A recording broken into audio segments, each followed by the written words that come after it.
Hi, friends. My name's host Eric, and this is Rachel. And together, we comprise the on camera personality of one Talking with Famous People, the internet television program that never fails to be. Yeah, what's up, sis? Octavia Silva. Well, I got a bit of a conundrum. I can't figure out what to do about it. My teeth are feeling better because I'm taking antibiotics right now. On the 20th, I'm getting 8 extractions and a partial denture. So That's some work. yeah. Anyway, the issue really is my client that I work with right now, mostly on English. So I don't like it. Right. I don't like the way that the English teacher assigns stuff, grades stuff, whatever. And my position on it is you use the opportunity in English classes given to you to write papers to attack the teacher, basically to attack the assignment, to meta analyze. Okay, well, here's how I'm going to do this assignment. I'm going to do it in a way that also shows you that I don't approve of your way of assigning things. Of course, the client's mother just wants him to get an A. And so we're having these ongoing battles between what's the approach to take. The teacher, I don't like the teacher because it seems like her grading is arbitrary. She gives him scores. She's a goalpost mover, He'll ask, well, what did I do wrong? And he'll try to adapt to that, and then something else is wrong, She makes arbitrary distinctions. Like in one paper, he was supposed to write about the character traits of a certain character, and he got the paper back, and she said, those aren't character traits, those are states of being. So in other words, like, is curious a personality or character trait, or is it a state of being? Oh my gosh. Well, I mean, can it be both? Can you be a curious person and also be curious in the moment? If you have a short story where a character is consistently curious, wouldn't that comprise their personality trait or something like that in the story? Okay. Of course, her actual explanation as to what the distinction was is meaningless. It's like she's clearly an ENFP. She wants people to engage with the literature in very specific ways. Now, right off the bat, that tells you she's not a good teacher. The teacher should want the students, to the extent that they're going to be an English teacher at all, she wants students to engage with the literature or the material in ways that are meaningful to the student. But instead, this teacher rewards basically like pro-diversity, feelings-based kind of analysis, just like this book really resonated with me because yeah, Touched my soul. Yeah. And so the point is, I keep running afoul of the same problem, which is I want to work with this client. I like working with the client for 2 reasons. 1, I like the client. 2, I like the opportunity to work with the parents about their ENTP kid. It's like, as an ENTP, I want to explain to the parents, especially the mom who's very ESTJ busy, that she needs to understand her children as instances of their type, as well as just as her children about whom she has desired outcomes or whatever. But so the newest book that I'm supposed to be reading and helping Jeffrey with is Fahrenheit 451.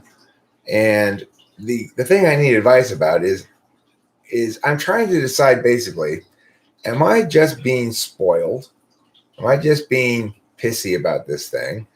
And saying, well, I don't exactly like the way that the kind of work I'm being asked to do here. In other words, try to meet some other person's arbitrary expectations, but that ultimately it's something I'm perfectly capable of doing, and so I'm just being a spoiled brat? Or is it some alternative? Is it like I actually shouldn't be doing this because it's annoying to me or irritating to me? Well, I like periodically I sort of try to quit this and tell the parent, I don't want to do this. I don't like this. I don't want to find literary devices in this book because I think it's stupid. Yeah. And like today, when he asked me for literary devices, I said, I'm sorry, I quit smoking literary devices. They're just too bad for me. Mm-hmm. Which is not a good, not a good way to give an answer to a client who's asking me about his English stuff, right? But I am getting increasingly annoyed by the fact that I'm being asked to help him do a bad job, in my opinion. It's like, so I guess the advice is, am I being selfish and self-righteous and silly by being so persnickety about this, or is it actually something that I'm right to be like so annoyed by?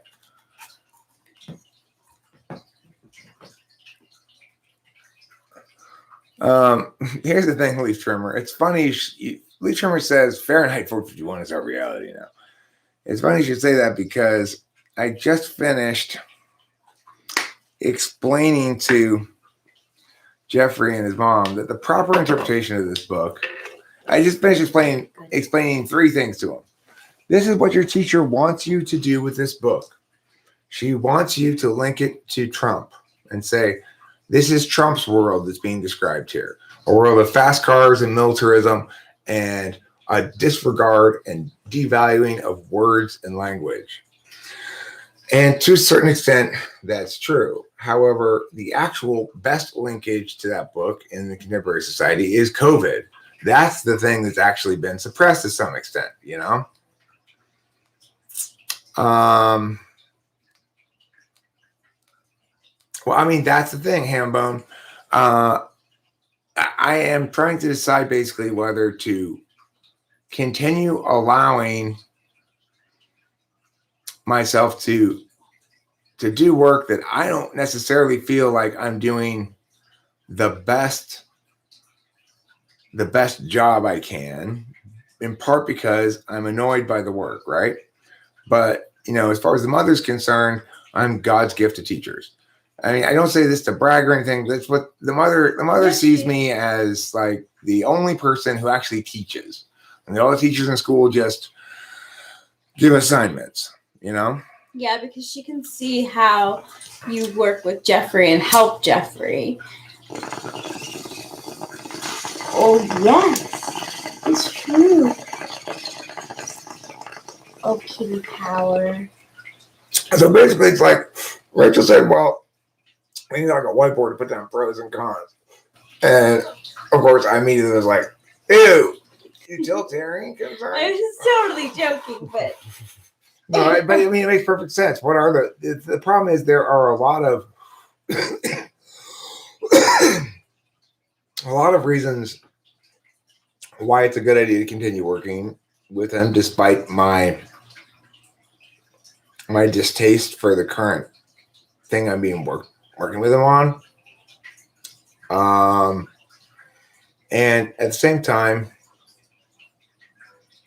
I know this cycle is going to repeat where I get fed up and try to quit. And then the mother convinced me to at least just do tonight because he's got a test tomorrow, which he did.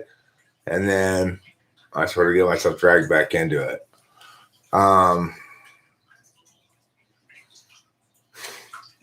Would you agree with Hambone when he says you are not the best suited to helping him with these kind of projects? I told her that. See. I tell them this. I tell them that shit all the time.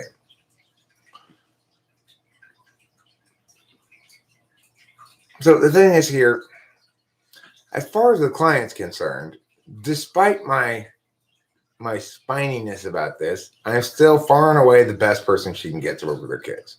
She has me working with her daughter Thank on you, Pee-Pee.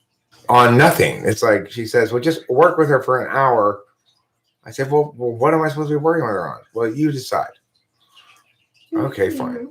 I'll teach her logic. I'll teach her conditional logic. And I got to say, it is a joy teaching a 6th grade ISTP conditional logic. It is such a joy. No, she's ESTJ. She's ESTJ mom.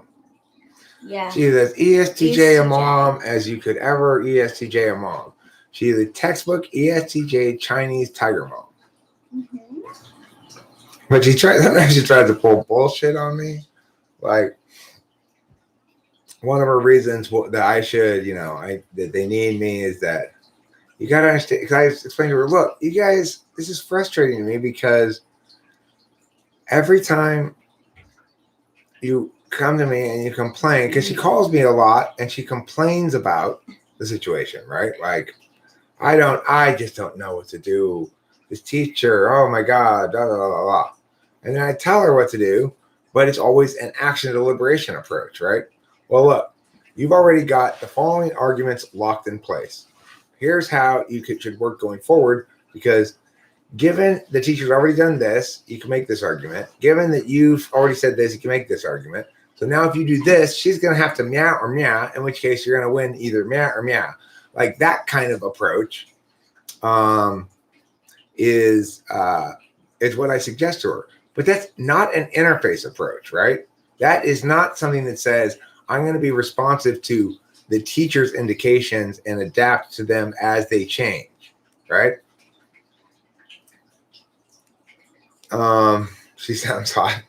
She's a just a regular looking Chinese woman who plays in the Philharmonic, and her husband is a regular looking Chinese man, and true facts. They've got just regular Chinese looking kids, But anyway, the thing is, tonight, for example, one of her reasons was why they can't take that approach is that Jeffrey's Chinese. Mm-hmm. And I explained, look, that might work if you were kind of trying to use that argument about yourself and that your own language limitations, of which you have very few, but that they play into a role. But trying to make that argument about Jeffrey, you've got to be kidding me. There's no way you're going to let that shit slide. Jeffrey is a native speaker of English. Mm-hmm. And she goes, like, it's like TI ignoring doesn't bother fighting when TI wins. It gets frustrated because I'm prioritizing the wrong frame of reference, Mm-hmm. Right. Well, she doesn't even say that. Yeah. She's too busy interfacing me to have positions. And she's really good at interfacing me, because here I am still doing this thing that I've tried to quit doing multiple times. She is a ninja at getting Eric to flip his position on whatever it is that they're. Well, mostly it's just, English. She's really good at getting me to SE. Yeah. The thing is, I understand what she wants, and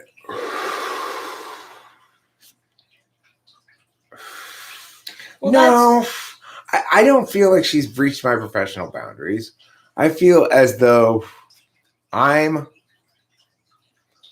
failing to really make a decision about this. That's what I'm saying. I need advice.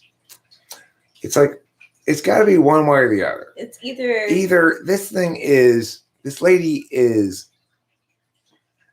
too. I'm too contraindicative of this teacher and her ways and what's expected of me in this instance. In which case, I need to be firm and say, I'm not doing this anymore. Or I need to place it as one of those things that, it's like I'm helping Jeffrey get through this challenge. It doesn't matter whether I approve of the teacher or not, or approve of his. As long as I can assist him in getting through it successfully, I don't need to prioritize what I think is the right way to approach it. It's like I don't need him to prioritize my preference regarding the approach in order to help him. So it's a challenge for me to decide because, of course, it's really an FI question.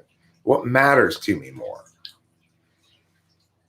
2 Trump-supporting incels walked into a bar and what? Yeah, I mean, to a certain extent, I can. But one of the main things that frustrated me is the mom went in there and took an interface approach, which is basically appealed to the teacher's sense of compassion and tried to get her to feel sorry for Jeffrey. And sure enough, in the next few assignments, Jeffrey got an A on him. This is the kind of shit that pisses me off. It's like, okay, so your earlier B's were just you didn't like him and wanted to put him in his place, right? Yeah. It had nothing to do with his performance. The examples of essays that she gives as like A work, they're, in my opinion, they're guilty of a couple of very dramatic problems. Namely, they're much too wordy. Their sentences they have too many long sentences in a row. She seems to like lots of clauses and phrases in ways that reduce the concision and effectiveness of the writing. So it's like, I don't want to help him do that, but like we're in agreement on that he doesn't want to learn to write worse either. And we all seem to agree that the things she's prioritizing in terms of prose style are highly skewed towards, I guess, what you might call NFP style college writing. So suck it up and just get the work done and we'll have better teachers later. It's also worth noting that there's a moodiness of me that is significant here as well. If I'm in certain moods, it bugs me less. In certain moods, it bugs me more. In certain moods, I want to quit. In certain moods, I just think, just get through it. So that's why I guess it's an FI thing, Teachers grading on whim drives me insane.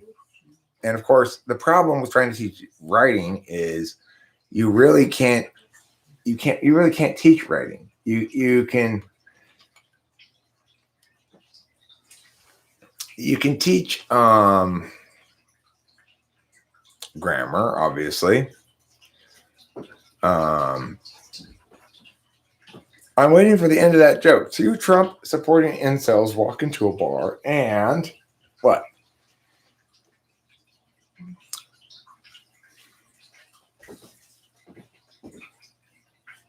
So, it's like I'm not working with him on debate right now. And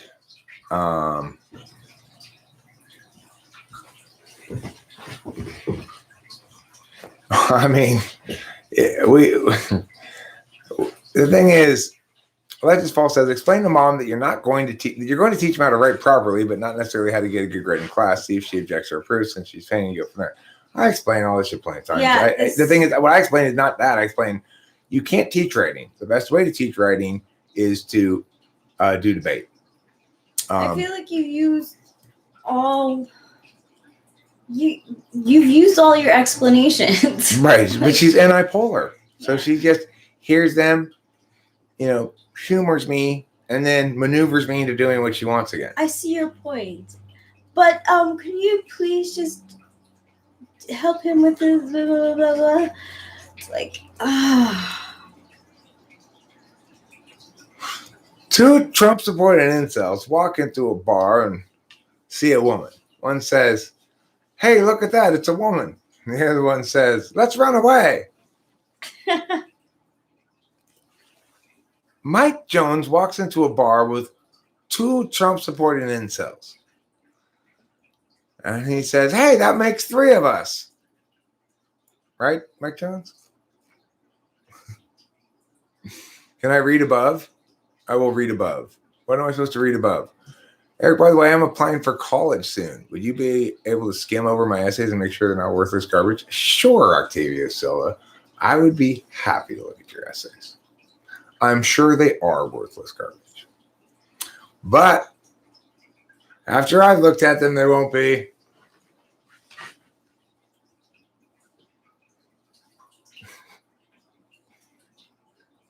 The crazy thing is that I write for a living. The stupid adjunct English professor who gave me a low grade never saw her name in print. Yeah, haters, you know? Haters, F-hires, stuff like that.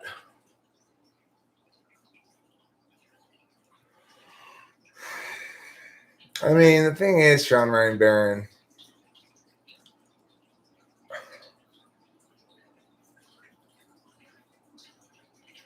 that's the question, right? You're not giving me advice. You're stating the thing I need advice about. Which of those 3 things I should do? So that's not advice. That's just reframing the question. I think he's just trying to find out what. From what? Only you can decide. Oh. That's not advice either. That's an observation of fact, but not advice. I'm not asking you to decide for me. I didn't say, I need a decision maker. That's true, but I can't really either. That's the problem. I don't know my FI very well. How much do I hate this? And is my hating this just being spoiled, or is it a legitimate objection? Am I just being like, I don't like this kind of work, so I don't feel like doing it? Well, or is it actually bad to do this kind of thing? I don't know. I don't know either. The kid doesn't know what he wants either. He's just as FI polar as I am. He's confused by the question.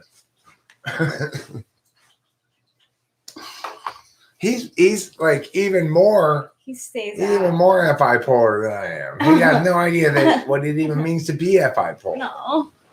Okay, that's a good suggestion. Lee Sherman has the best advice. What was that? Quit being an ENTP, Eric. Okay, that would solve the problem.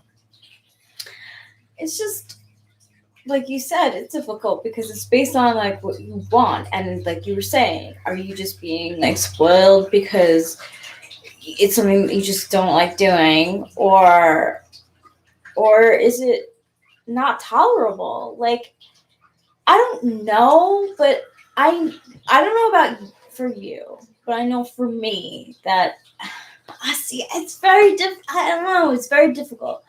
I have very low tolerance for doing things that I don't like. Like one of the things that I just can't seem to stand doing is like identifying examples of literary devices, which she's obsessed with. She wants them to find a literary device for everything and link it to whatever they're saying. Well, that's the other thing. It's like, it's not so much is it worth the pay, Hambone, as can I really excuse myself from to do even less work than I'm doing right now? It's like I'm already God's gift to laziness. So do I really need to be that picky? Probably not. But on the other hand, I was thinking this may be a slab related thing. Like, obviously I'm not going to have time for this kind of stuff in the relatively near future.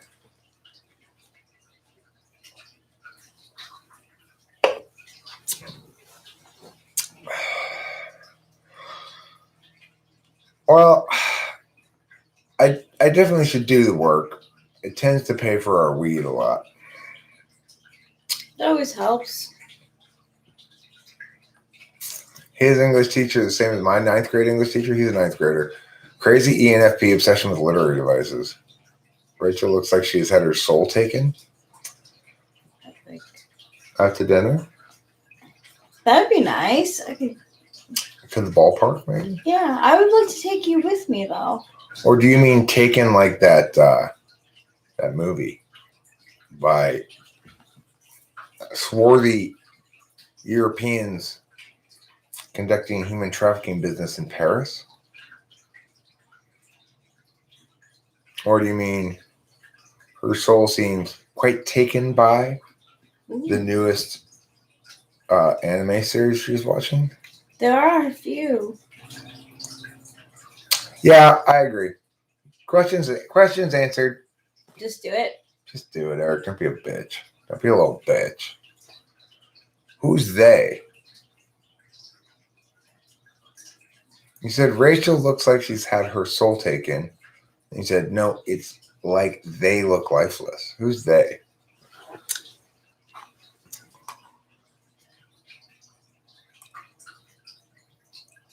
Pretty good. Your ideas?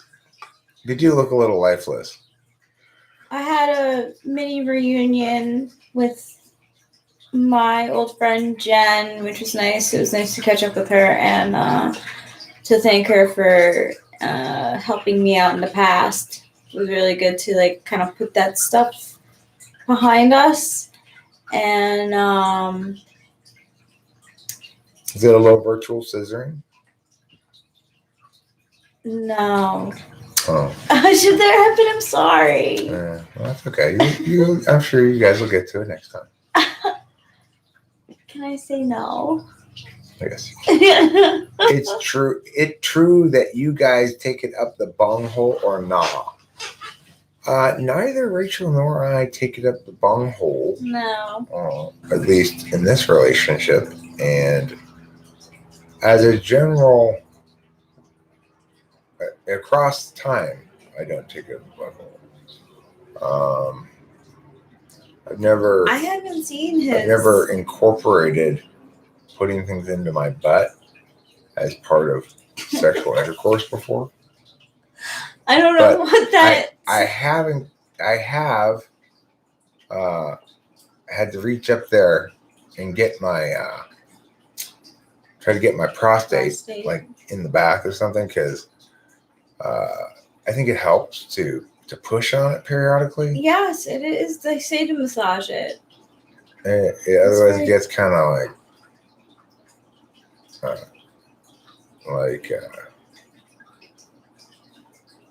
tough or something, like not rubbery, like hard kind of. Oh, it makes it not hard or rubbery. Well, yeah. I mean, I'm not talking about what I like, Bruno, where I'm saying, as somebody who's getting older and who has to pee more frequently than he used to, I've noticed that when I, like if I'm in the bath or something, get up there and push on my prostate, it's a little better for a few days, you know. It's like, good. That's good. It helps a bit. Helps. I want to say that I really think that everyone should remember that Eric's butthole is the reason we have the color cerulean blue. That's the biggest part of this. Well, Blue Nowhere's name may be a euphemism for my butthole. I think so.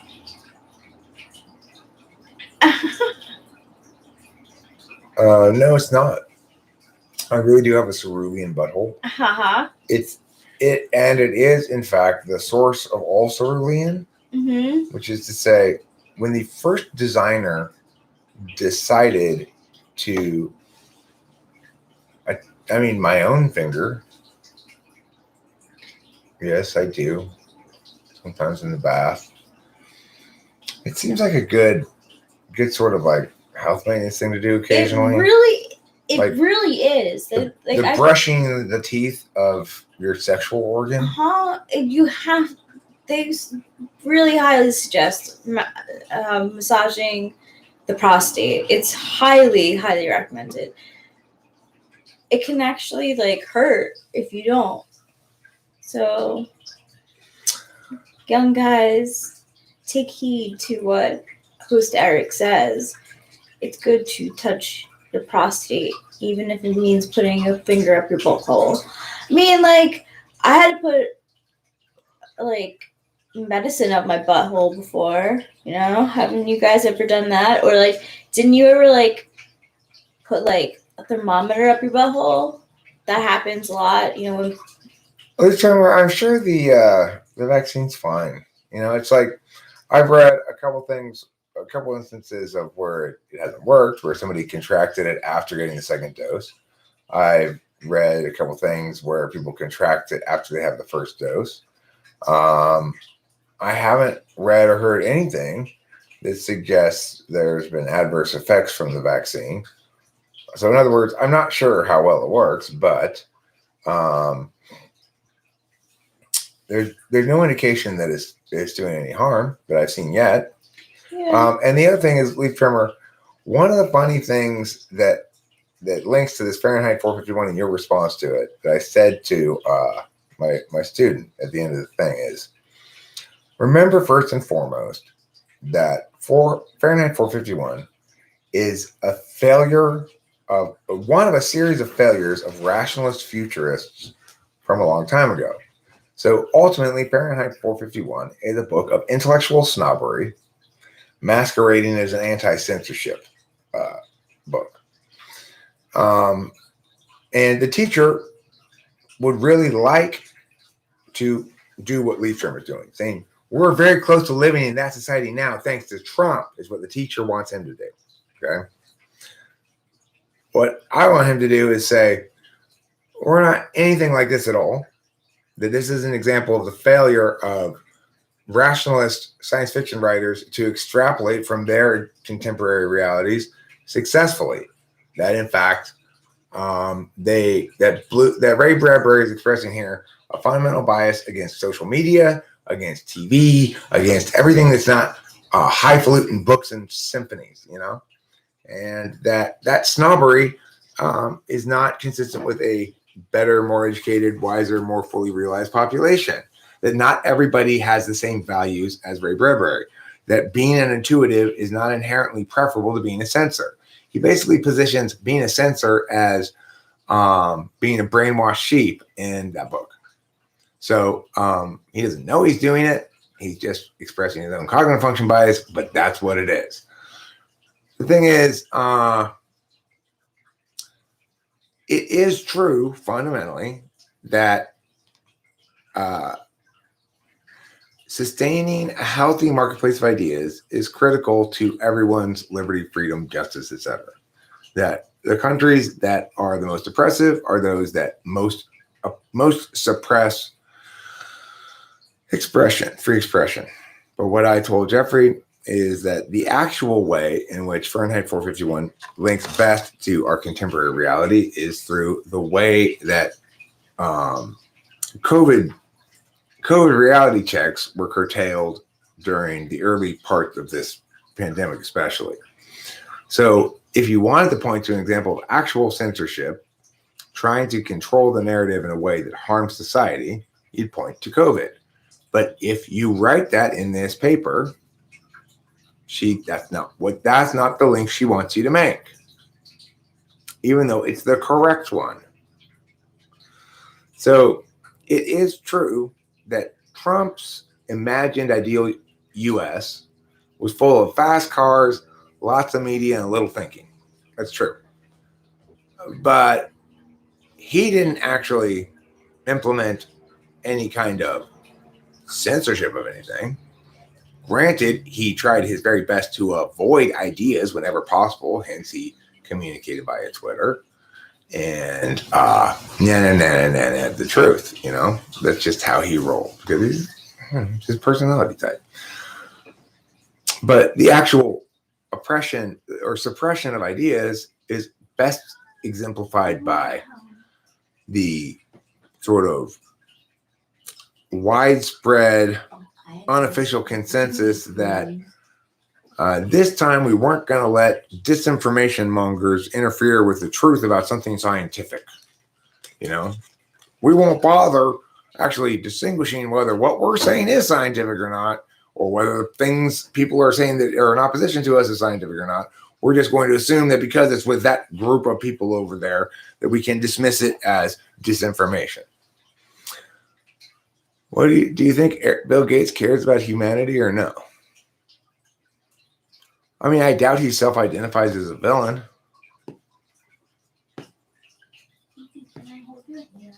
I don't know why he would self-identify as a villain.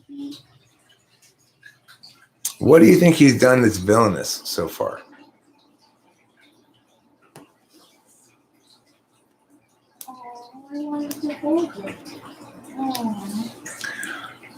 Philip K. Dick wrote a number of different dystopian futures.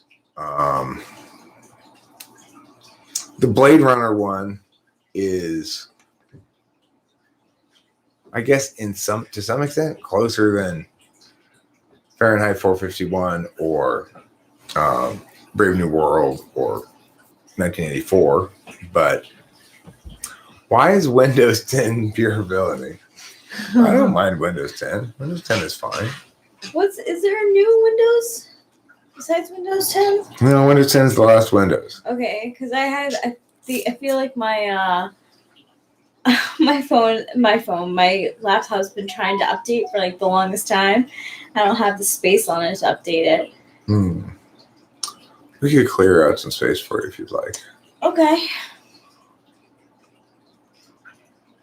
And the wife of the main character is a stand-in for censors in their obsession with reality TV and social media. Right. Which is condemned as basically, so like at the beginning of the book, the wife character tries to commit suicide, and then the next morning, she doesn't seem to remember that she tried to commit suicide or have any concept of it. She's obsessed with social media, TV, reality TV, stuff like that. Ray Bradbury's 1950s extrapolation of that turned into something that best resembles social media and reality TV, except in the book, she gets to play a scripted role in it. So it's like this, except everybody has a script they have to read. It's all pleasant and nice, and nothing controversial. Of course, the thing is, what I just said, Leaf Trimmer, was all three of those books exemplify how rationalist extrapolating from the 1950s or 60s into the future always are wrong. And the reason is because they're cherry picking one vector and assuming that's going to become predominant when there's no reason to believe that to be the case. Do you have a favorite ENTP character and why? Favorite ENTP character?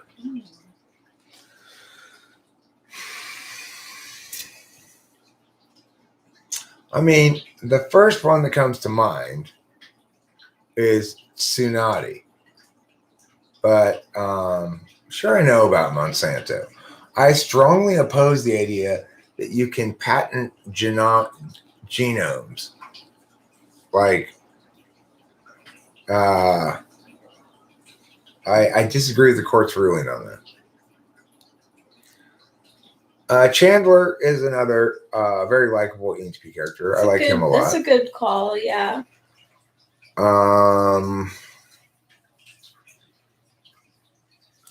Let's see. Other ENTP. I don't like Kramer. I see him more as an ENFP.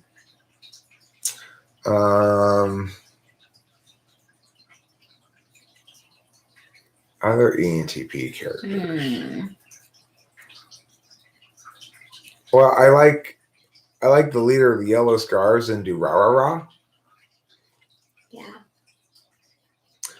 Okay, but Leaf Charmer, why do I need to like or dislike Bill Gates specifically? Why are you so interested in Bill Gates? Are you Bill Gates? Because I'm sure Bill Gates is engaged in lots of big style plans, some of which you would probably approve of, and some of which you would disapprove of. And he's one voice among many. And oh, Pee-Pee, how I adore you. Well, the reason is, Hambone, because of the following reality. If I grow plants from a seed, then I should get to own every product of that plant, including the seeds. So to tell me that when I buy a seed for a plant, that I can only harvest things that are not seeds, and that I cannot save seeds, and that if any of the seeds get mixed into my existing seeds, I can pay a penalty or something, is contrary to nature. In every other instance we can think of, if I sell you a pig, I don't retain ownership of that pig's children, right?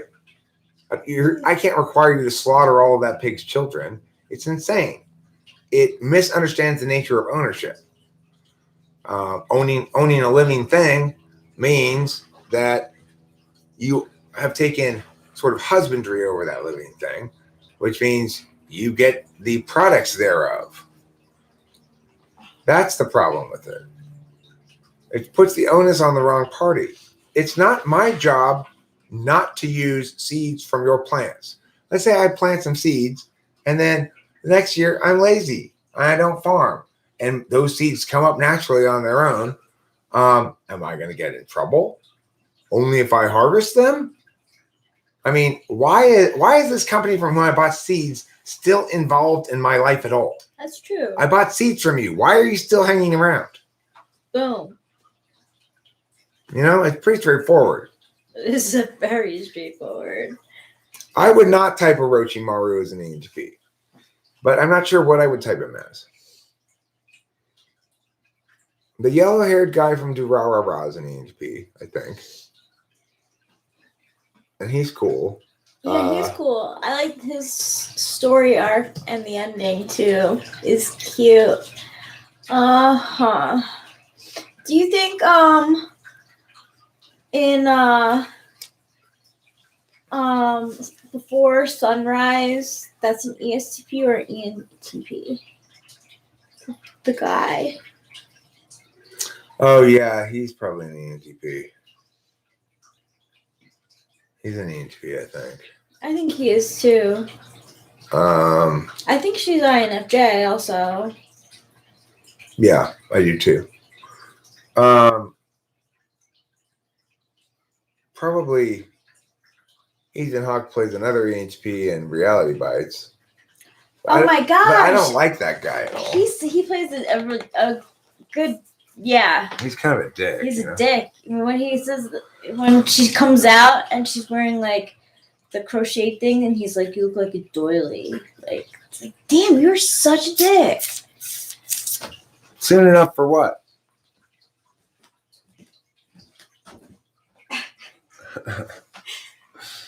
Seamus believes in putting Roundup in his Coca-Cola. That will make you resistant to insecticides. So it should be modified to preclude the owner of the genome from being able to reclaim the spawn of the organism that was sold to a buyer. Yeah. Absolutely. That you can't. In other words, okay, if you want to say people who buy these seeds from us can't go into the seed selling business, selling seeds of this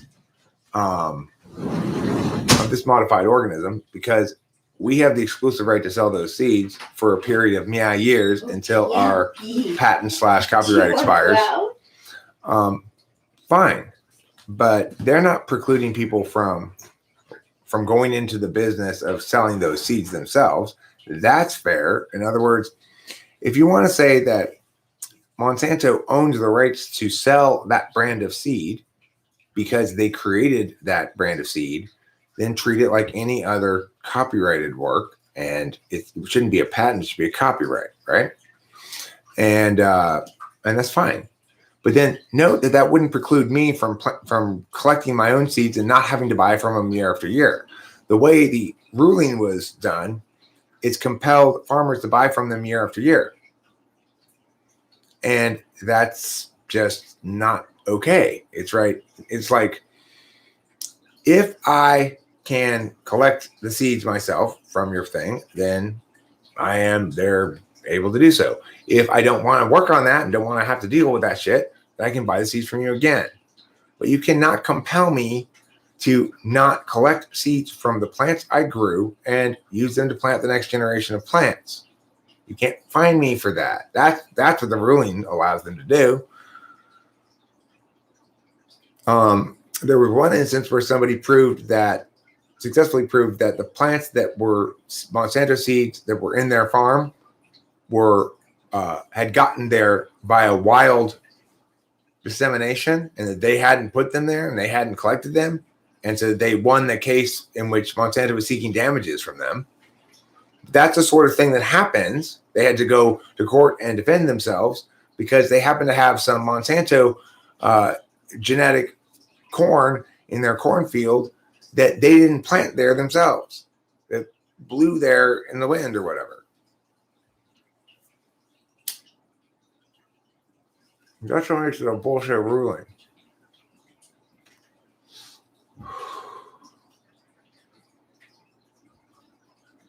Yeah, the thing is, it's one thing to tell me that I can't print copies of your book and sell them for profit and not give you anything.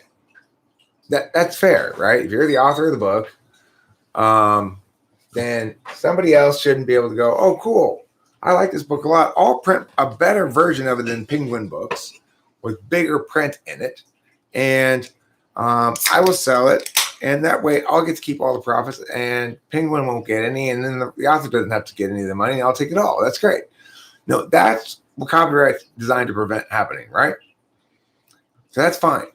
But that's not what the Monsanto ruling precludes. It's like, imagine if the ruling on music was that, see, back when they had LPs, right? There was a ruling on music that explicitly said, yes, you can tape record your own LP, whether you give it to somebody else or play it in your car. That was the correct interpretation of that ruling. However, it turned out with music that if you interpreted things that way in the digital landscape, that everybody had no problem giving away their music for free because it included no work, no labor, no buying of cassettes. Like back when I was a kid and I wanted to make a cassette tape from an album, I'd put the cassette in the cassette deck thing. I'd push record and I'd push record and play at the same time, and then I'd put the album on and I'd direct the sound bus to the cassette tape so it would record it. And then you have to play the whole album, both sides, and then you'd have a tape, right? So the court said that's perfectly fine. They can't control what you do with your product after you get it home. That logic didn't work anymore in the digital landscape when it came to MP3s because it's too easy for me to give you an exact perfect copy of my product without any work on my part, without any investment on my part, and without any degradation of quality. And so the interpretation of intellectual property changed. But note that corn seeds bear much more of a likeness to the LP cassette tape thing than they do to MP3s, because unlike MP3s, corn seeds are foremost physical objects. In other words, if you have 100 corn seeds and I take 10 of them, you now have 90 corn seeds. If you have one copy of an MP3 and I make 100 copies of it, you still have one copy of an MP3. I don't have to take your MP3 in order to get a copy of it myself. It doesn't work that way with corn. I have to plant the seeds, grow the plants, purposefully harvest the corns as seeds rather than as corns to sell.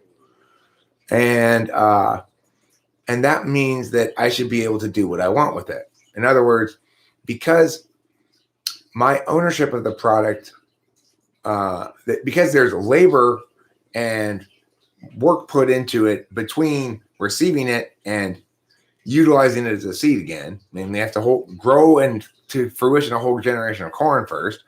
At that point, Monsanto no longer has any claim over anything that I derive from that.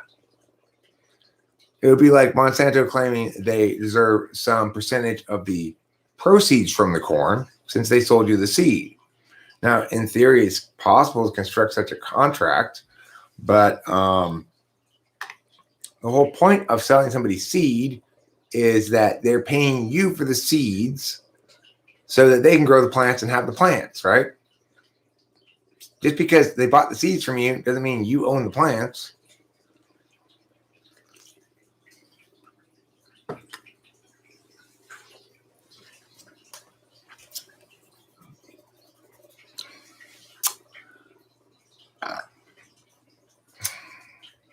Thanks, Seamus. No, it should work in court. See, that's the thing. I don't know why people are flipping their lid over the vaccine. It is a new kind of vaccine. Anytime something new comes onto the scene, people worry about it. There was a stretch of time when I was a kid where people were very worried about fluoride in water. They thought it was a conspiracy by the communists to brainwash us or something. Now, of course, everyone knows that's just silly. When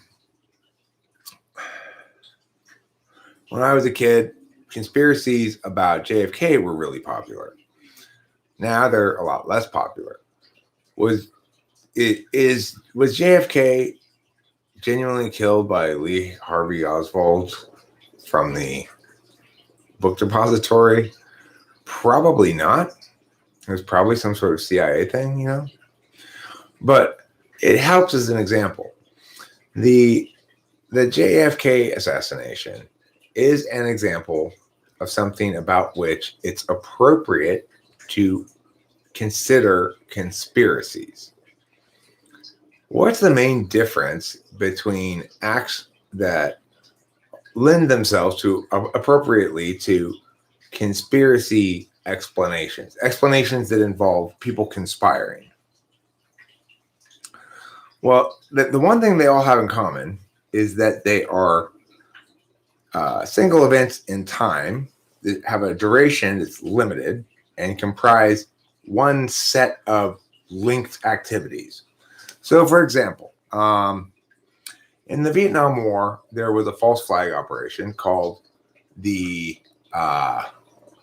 Bay of Tonkin, I think, that was actually ordered and Gulf of Tonkin.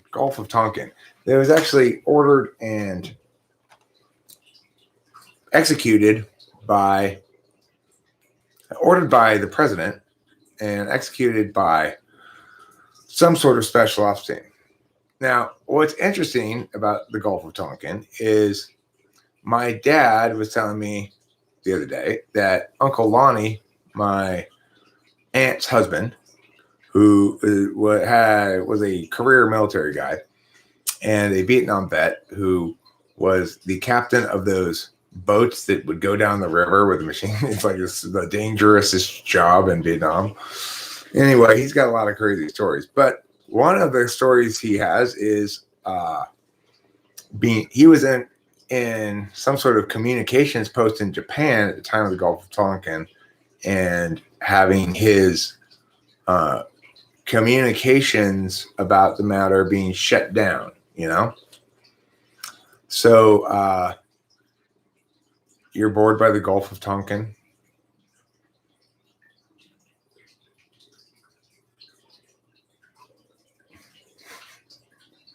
Why does that bore you? Why does the Gulf of Tonkin bore you? It's a proven American false flag operation that sort of fell apart, got exposed. So for people who think 9/11 is definitely not a conspiracy, that's the sort of event about which one can legitimately say this may be the consequence of people conspiring. What kind of event is not like that? COVID. What's the main difference? COVID does not comprise an event. It's an example of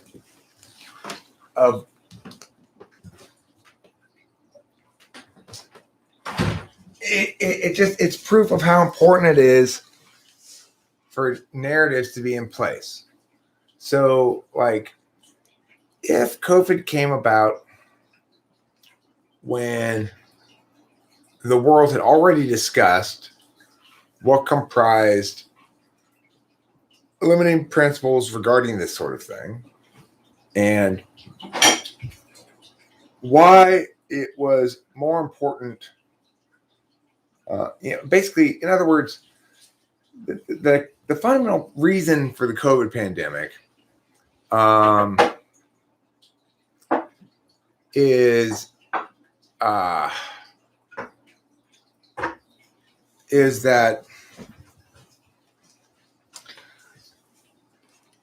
that the idea that saving lives was of paramount importance was an unquestionably top-level value or frame, had taken root without adequate argumentational equivalent pushback, and there weren't the robust voices that needed to be arguing the right arguments against the COVID alarmists. So the COVID alarmists were simply executing the natural course of action that one would if one prioritizes saving lives as the top level value under all circumstances. It's an example of what happens when one totalizes and how it tends to make one wrong. So Leaf Trimmer says, Eric, so you think fluoride really helps with decreasing cavities? I have no idea. I would assume probably maybe a little bit. Regardless, what we can conclude for sure is that it wasn't some sort of conspiracy to control our minds, right? So even if it didn't help with cavities, even if the scientists were wrong and it didn't help, we can conclude that it wasn't part of a communist mind control plot. Correct or not? I mean, Leaf Trimmer, that's my line. And hearing you say that about fluoride is honestly, some people are, wow. It's like, how many years have I been drinking fluorinated water? What is the purported harm of it, and why hasn't it occurred yet? Or you're saying that it has occurred, and I'm just too brainwashed to notice it. That's why I'm spouting all this communist stuff, huh? That's why I'm so commie in my rhetoric, because the commies brainwash me. What about what they say about fluoride affecting the pineal gland? I mean, okay, so what do you think the purpose of it was, Leaf Trimmer? Okay, so I agree that particular crazy conspiracy theory about fluoride is not necessarily yours. So what's yours?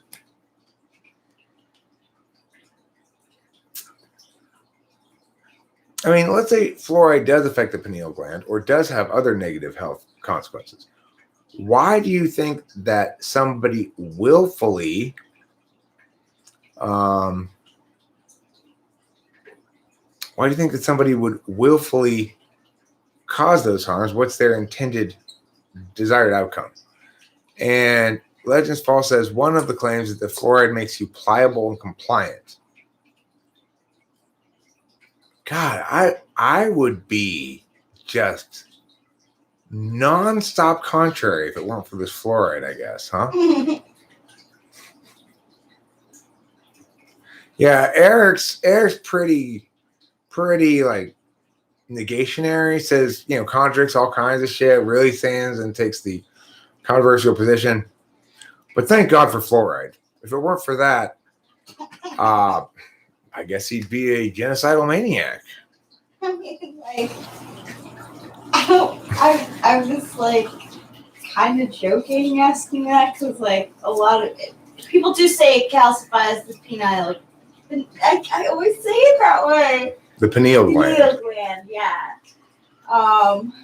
And what happens if you have a calcified pineal gland? You're not able to tap into your third eye. Yeah. So Leaf Trimmer, I was kind of joking. I just wanted to see what information host Eric had on fluoride affecting the I want to know how you test a person's third eye access capacity. That's a good question.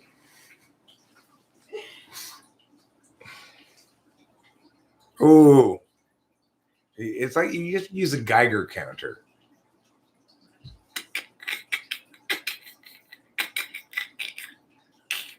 Okay, you've got third eye access capacity of 7. Yeah, it's not the pineal gland, it's the pineal gland.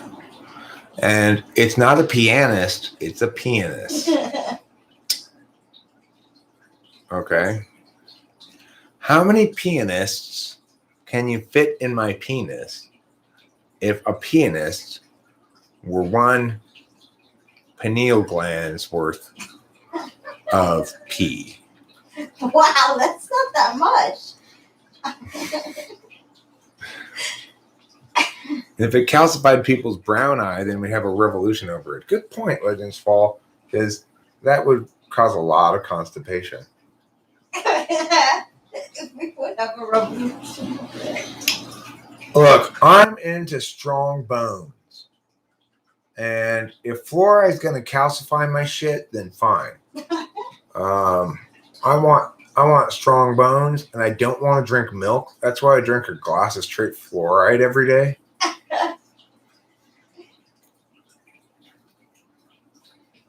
I'm looking forward to getting my anus swabbed. The thing about like the idea of anal swabs being like both invasive and an example of authoritarianism or something. It's like you're the one who has to put your face down there and swab my butthole. Who's the authoritarian here? That's so true. It's like if I were a real dick authoritarian and wanted to assert my bossing and say, "You get down there and swab my asshole," you know, it's like, how is that authoritarianism exactly? I get to swab everyone's butthole. Take that job. That job's yours. Okay, I don't want it anyway.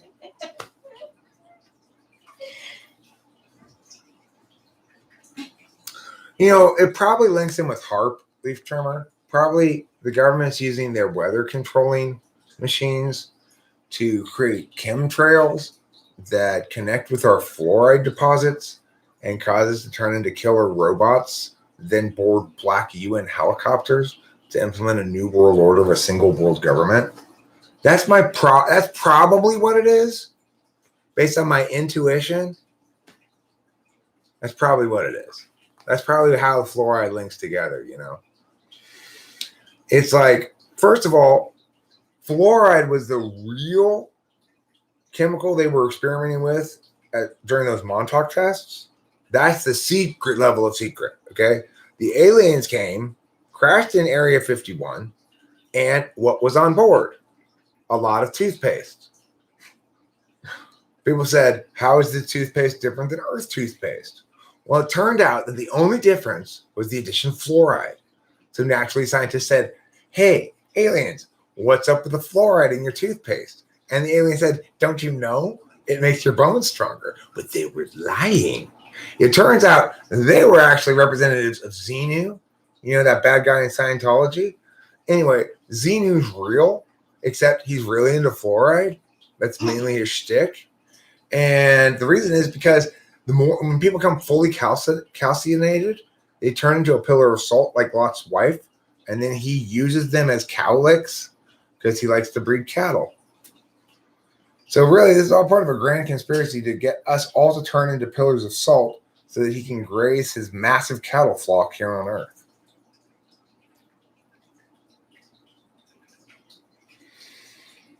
That scene was inspired by my butthole. It must be a very beautiful, beautiful scene. You know the scene. Oh, I do? Uh-huh. It's a famous one. Is it the scene where Aladdin sings A Whole New World to Jasmine while they're flying on a carpet? No, you'll see.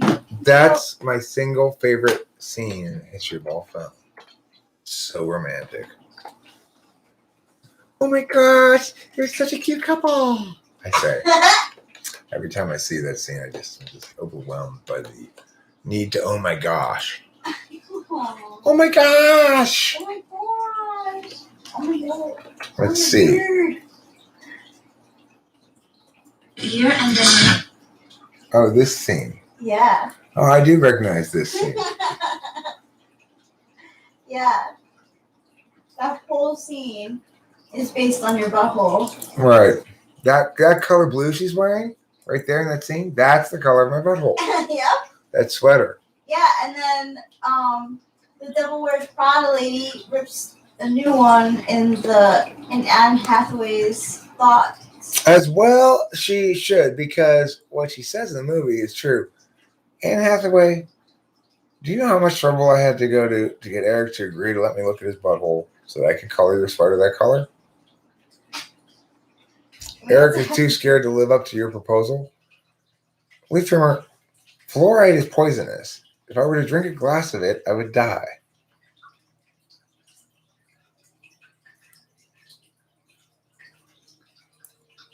You know, just like, for example, Tylenol is poisonous. If I were to take a whole bottle of it, I'd die. You look very handsome. They're right. The light does a very nice job.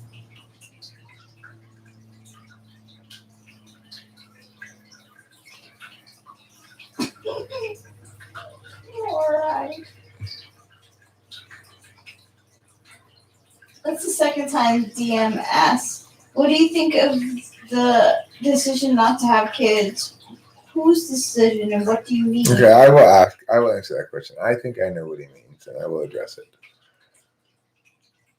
So, for example, while fluoride is a naturally occurring compound, it can still cause side effects when consumed in large doses. In the United States, the amount of fluoride that's added to water is usually around 0.7 parts per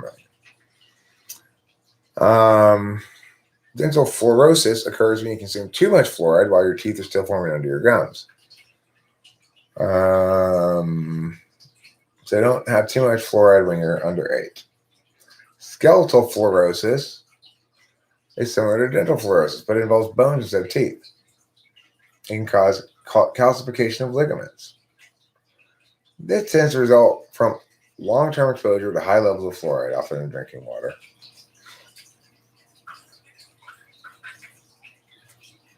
Several things can cause excessive fluoride in water, including accidental contamination from fires or explosions. Some areas, including large parts of Africa and Asia, also have large geologic deposits of fluoride, which can contaminate water supplies.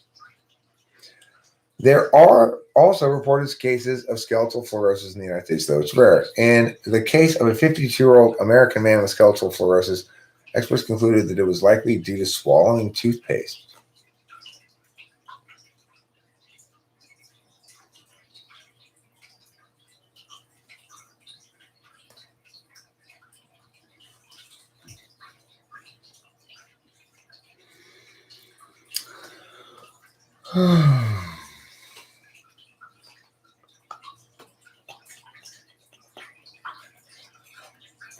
In other words, it's like radiation. Is it really good to put it in water? Probably not, but the amount they put it in, it's not a big deal. It's like I went to the dentist office, I got my teeth x-rayed, and it said the x-ray is the equivalent of a cross-country flight in terms of exposure to radiation. So it's one of those things that, do we need to put it in water? Probably not. But is it a conspiracy? No. People may have been wrong to put it in there. You know, there was a time period when a popular product was radon, sold in a liquid suspension. Supposedly, it, gave you pep because it was radioactive. A bunch of people bought that product, drank it. And one guy was like drinking shit tons of it and got cancer. And eventually they realized, oops, our bad. Radon's actually bad for you. But it's not like it was part of a conspiracy to give people radiation poisoning. You know, it was just actual legitimate stupidity, right? So leaf trimmer, do you get the point?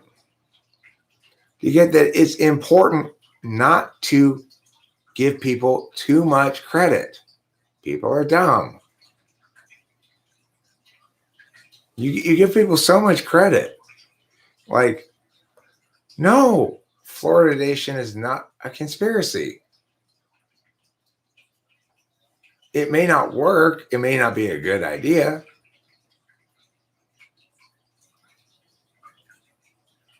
It's not nefarious. That's the point. It may turn out that it was a bad idea and that we shouldn't do it, but it was well intentioned.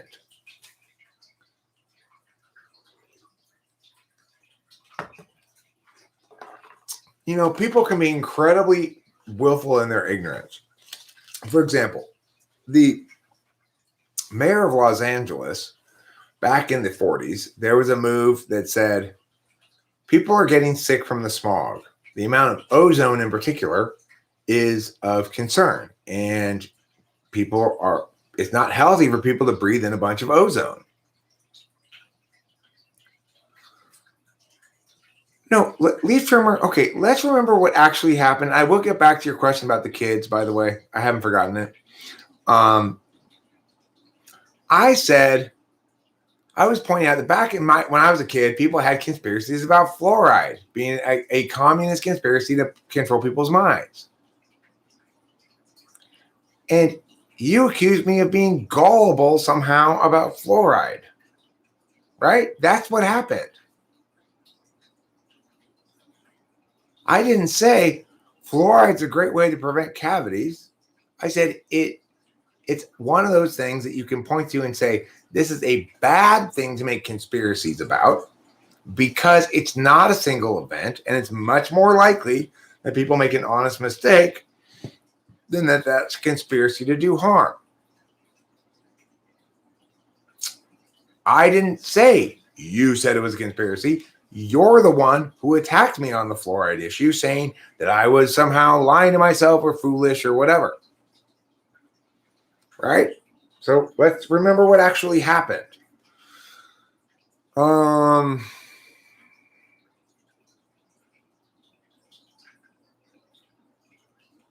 Dallas 1969 points out that tea is a fluoride, a hyperaccumulator. If you drink tea, chances are you're getting a dose of fluoride anyway.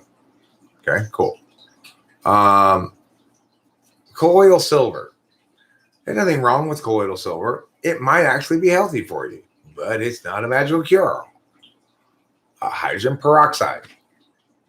Some people try to put that out there as, you take a few drops of hydrogen peroxide and put it in a cup of water and drink that. And that's very good for you because of its oxidation effects or something. It's just, no, Legends Fall, no. Look, we can actually articulate specifically what comprises the kind of event about which there logically can and might be conspiracies, and what comprises the kind of event that defies conspiratorial work because of the nature of the complexity of the system, right? So I'm going to go to the question of, what do you think about the decision to not have kids? They're trying to decide for themselves.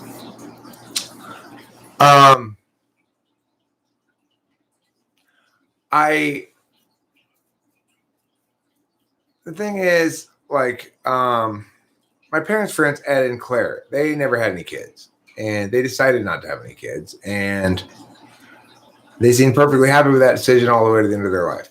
My oldest friend, Dave Porter, he's not had any kids. He decided not to have any kids at a certain point, and he's perfectly happy with that decision.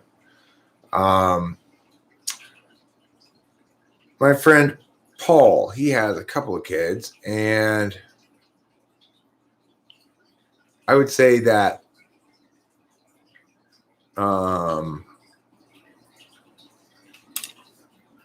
he finds them stressful. Like, I see him trying to FE manage them a lot, trying to make sure they're doing the right thing FE wise, and it's Thank you. kind of stressful it kind of stresses them out a bit. I'm not sure what type he is really. What's the reason to even put it in the water supply, allegedly to decrease cavity? So that would have to actually proven to be the case. I mean, leaf trimmer. Since when does the government take action only in circumstances where solvency is clearly established? Since when? What government are you talking about? Are you talking about the magical government of ideal land where everyone's logical and rational? Because that's not the world in which we live.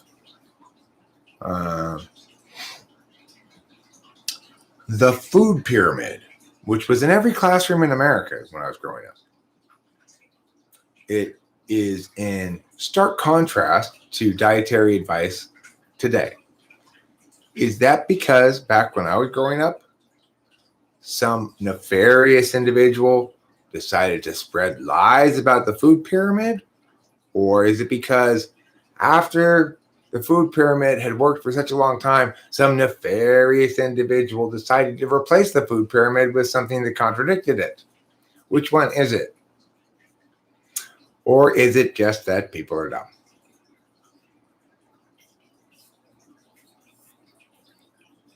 It was the sugar lobby. The sugar lobby nefariously put the food pyramid in there. I'm not accusing you of anything, leaf trimmer. I asked you a question, sir. I asked you, which was it? If, in fact, the wrongness of something is proof that it was put there nefariously, then why was the food pyramid not nefariously put there? Why were countless other instances of society being wrong about stuff not purposely put there? Or if they all were, by whom, for God's sakes? And why did they ever get replaced by what's correct? That's not mockery. I'm asking you questions that you can't answer, and you claim I'm mocking you. Good questions you can't answer are indications that you're wrong, not examples of mockery. I'm not mocking you at all. Just because you have no answer, just what you're saying is my complete lack of answer makes me feel as though I'm being mocked. You should change your perspective instead so you don't have to feel that way, but I am not mocking you.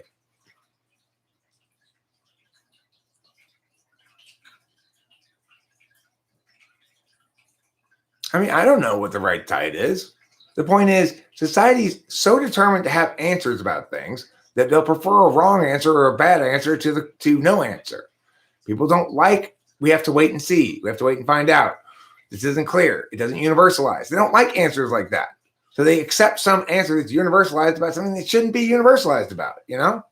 Just how shit goes.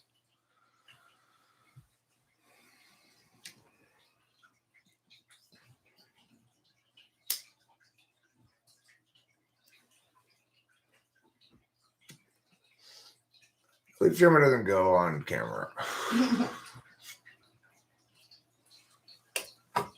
I mean, I don't know what the big deal about Coke and candy is.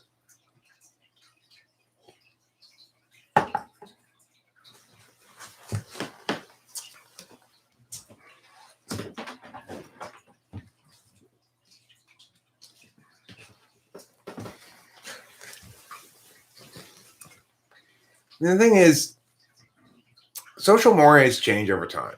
When I was a kid, when I started middle school, we all had to endure the shock of everybody strip. Hi, I'm your PE coach.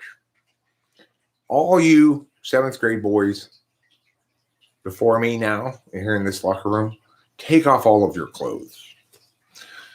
Was what we were told, you know. It's like, and we did, and we were all naked, and we all had to get in the showers together, and we all had to get checked to make sure that we were wearing a jock strap. Can you imagine? God. Can you imagine the teacher coming around and gotta check your jock, and because you're not allowed to wear regular underwear, even though in 7th grade. I was still, in every sense of the word, a little boy, you know.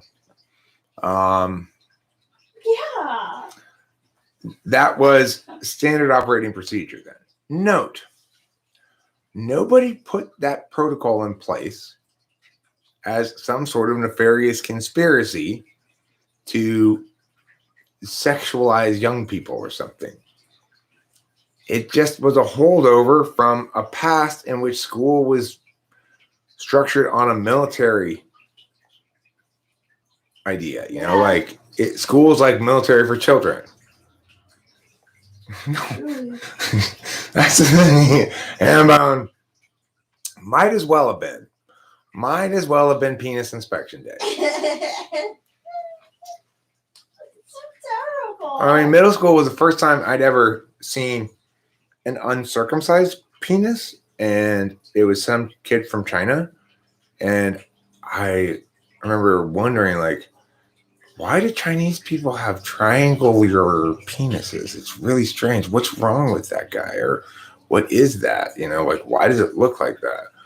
And eventually I learned that, you know, not everybody was circumcised, and that weird thing was not, everybody else pretty much was circumcised. But of course, the thing is, also, I remember from middle school, I was like, I'm in 7th grade. I'm very much still a little boy. There's my middle school was 7, 8, 9. Okay. And then there's also 9th graders in there who are very much young men, you know, fully developed. Yeah. So it's like, here's a good group of grades to introduce forced group nudity on. No, it's a terrible idea, right? And nowadays, what's happened is certain narratives have become predominant that have won the argument. Namely, if I'm a kid and I say to my teacher at school, whether they're PE coach or not, wait a second, are you my teacher telling me I have to take off all my clothes in front of you? And you still have a job? You know, I mean, it wins the argument, right? And that's why it doesn't happen anymore. Because, you know, the first kid to say that put an end to that process entirely. All it took was one kid to say that.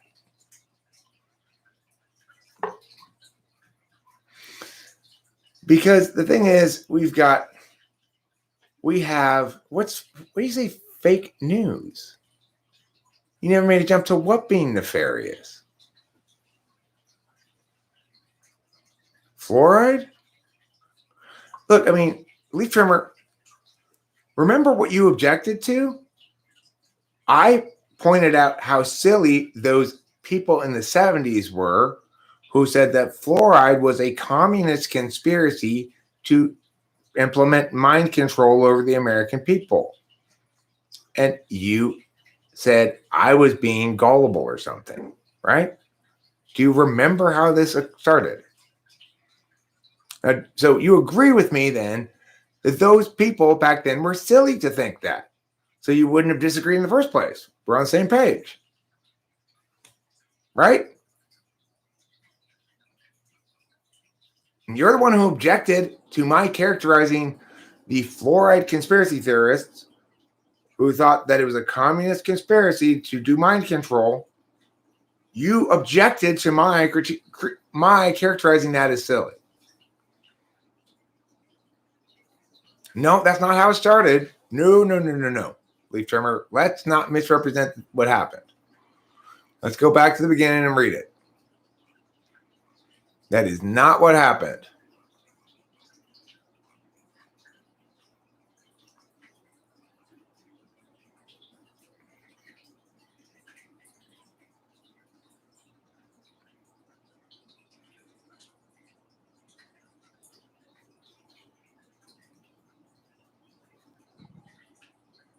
Let's see. You probably removed it. You like to remove your comments a lot, you know?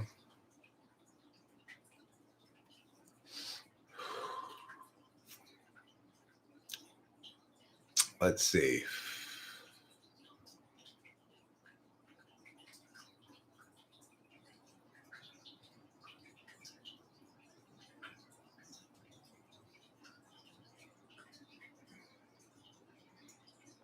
Eric, so you think fluoride really helps with decreasing cavities? Okay.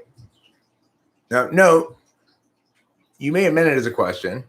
It might be reasonable to interpret as one, but you left no punctuation, so it could be a claim. Regardless, I never said anything about thinking that fluoride really helps with decreasing cavities. I said it's silly to think it was a communist conspiracy to do mind control.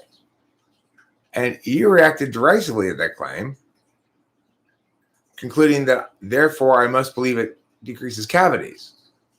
But that's not to be drawn from what I said unless you believe that it is actually some other conspiracy. Perfectly reasonable thing to conclude that from what you said there. Right?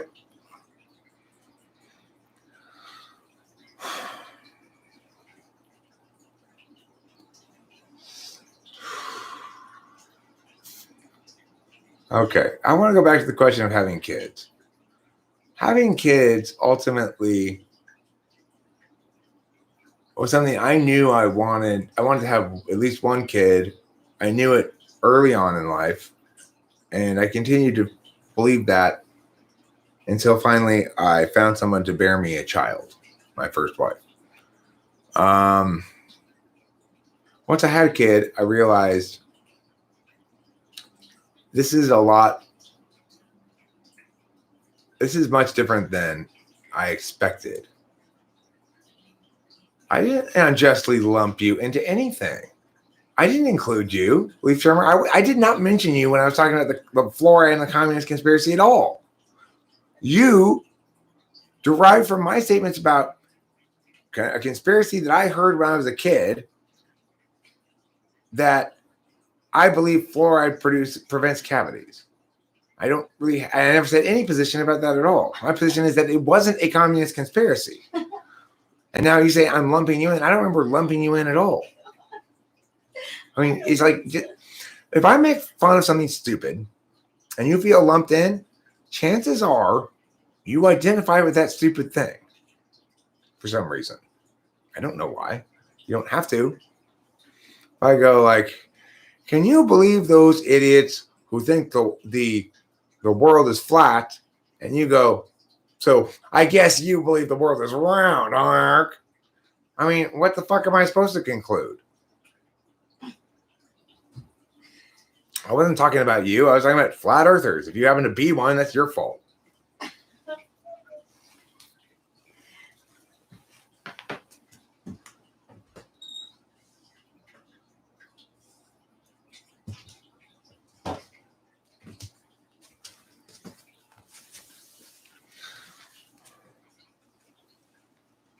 I shouldn't have even brought them up.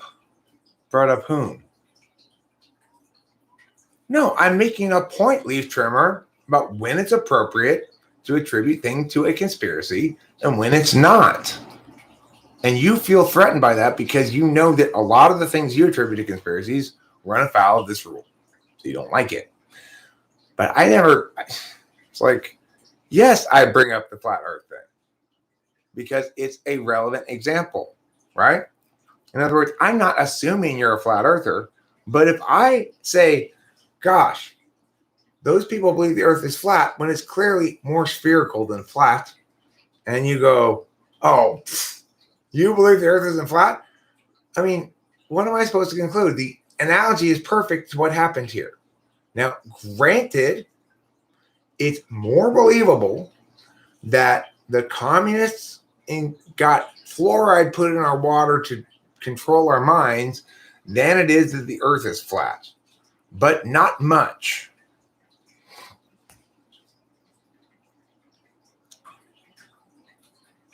Your honest question. May I point out, Leaf Trimmer, that your so-called honest question, when we look at it here, it says,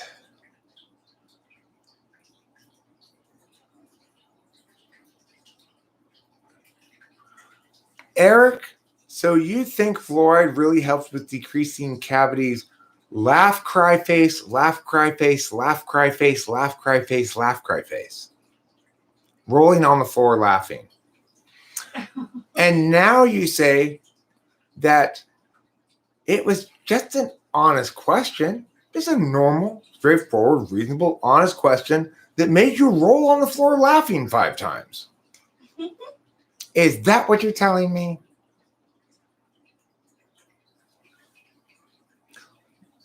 So why did you find it so hilarious then to ask?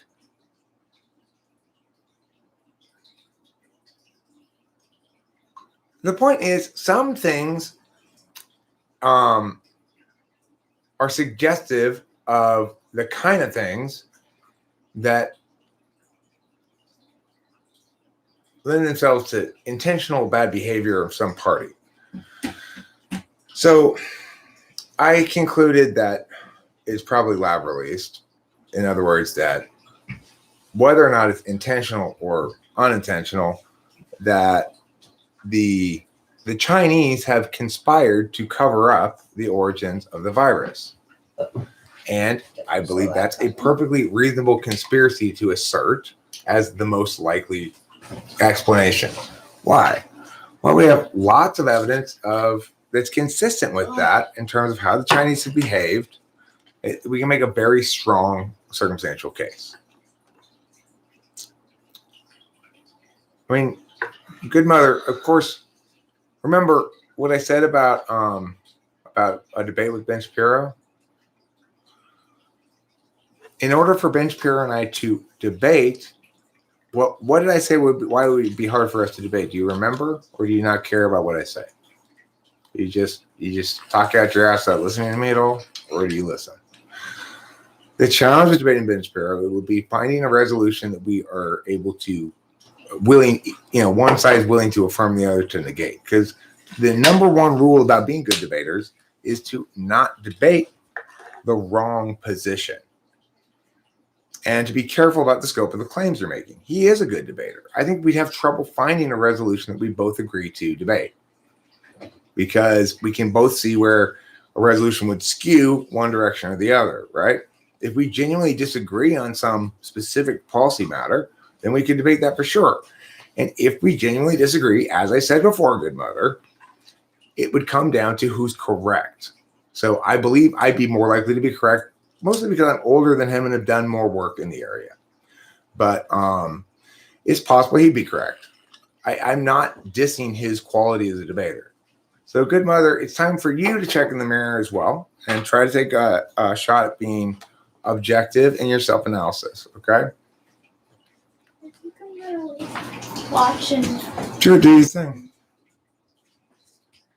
It's like, good mother, you come in here, first you say you're bored by it, and then you come back and say, you made a video shitting on me saying how Ben Shapiro will win a debate with me. If you found my actual justifications for things too boring to listen to, then clearly your opinion doesn't matter, right? Were we in agreement about that? I mean, you are objecting to me on grounds that are not related to what I'm saying. And I understand that, but that's an area of growth for you to think about.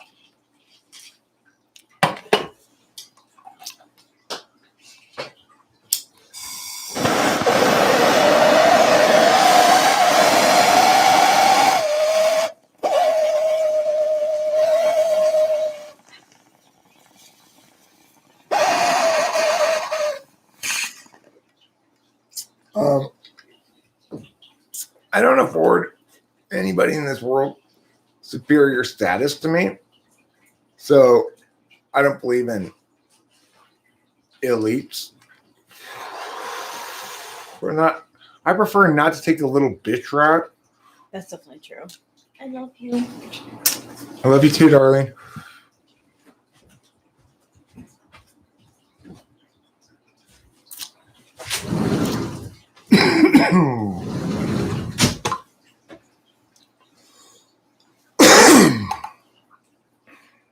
I mean, it's like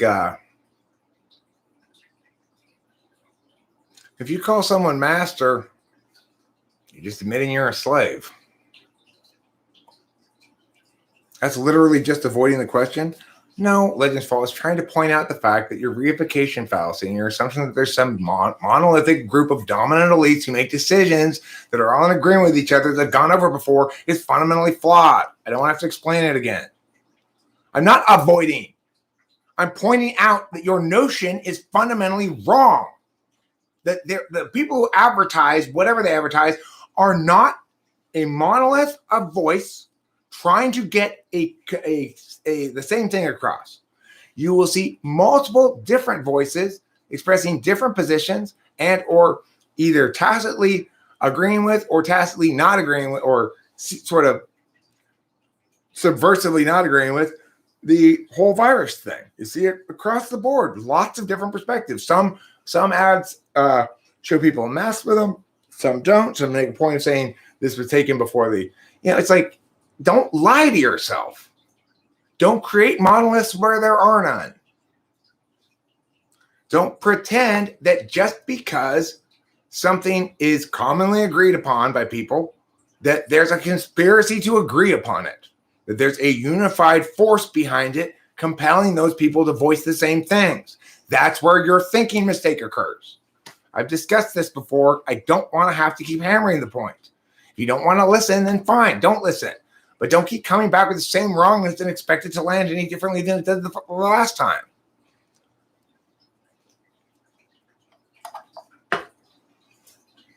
For fuck's sake. Like, do you guys get a kick out of just coming around here and pissing me off by saying the same stupid shit you did last time?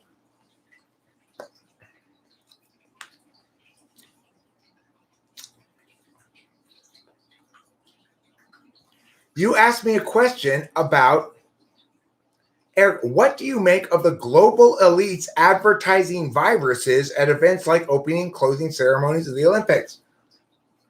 I don't concede that's occurred. If such advertising has occurred, it's been done by individual parties who paid for that advertising. The idea that they represent a group of global elites that can meaningfully be discussed as a monolithic group is false. And therefore, answering the question is like saying, what do I think of the proposed legislation that unicorns be made to wear hats on St. Patrick's Day? There is no such proposed legislation. Therefore, I don't have an opinion about it. That's not avoiding the question. That's actually being honest and accurate.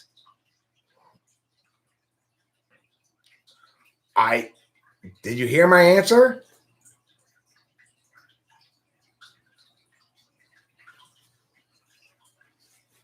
It's not that I'm not willing to take a position on something. It's that the thing you're saying take a position on is make-believe.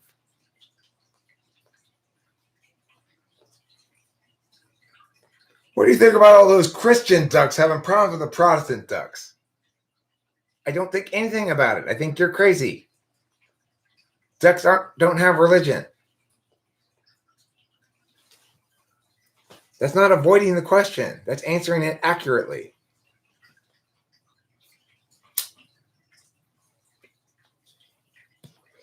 When did you stop beating your wife? Legends Fall. Answer the question. Listen, Legends Fall, you're avoiding the question. When did you stop beating your wife? Or are you still beating her?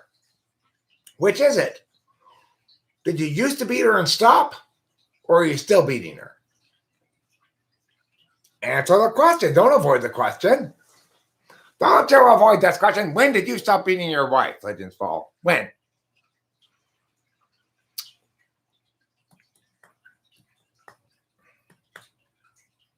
What do you mean advertising a virus? Like, get your COVID virus today?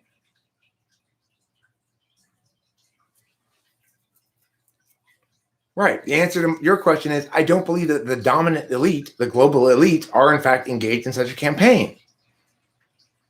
Just because you can find instances of it doesn't mean that is the case. Your reference to a global elite having a single agenda renders the question meaningless because it's a false assumption. Just like the assumption that you beat your wife, right? Is false. Same thing. If you ask me a question, what do I think of false assumption? Yeah. And I'll tell you, it's a false assumption. That's what I think of it. And Well, what do you think that symbolism is saying? Are they selling a virus? What are they selling? What are these global elites selling? Exactly. I mean, there's no disputing that. Well, sure. If you said, why is it that Toyota keeps advertising meow, meow, meow, meow? I would give you an answer probably. I'd say, well, here are some possibilities. It's possible they feel the American market is best coddled by showing everybody in masks. And that's going to make people associate Toyota with a socially responsible company or something. Well, you're too late for the advice giving. We've already covered that, Jeff Shaw. I did actually need advice, and I got some good advice. I got various advices from various people. I think the answer is I'm just being childish. I think that's what hearing the various feedback and advice. There are two possibilities. I'm just being childish because I don't particularly like this, or I'm just being childish because I'm not taking a firm stand and stop doing it, you know.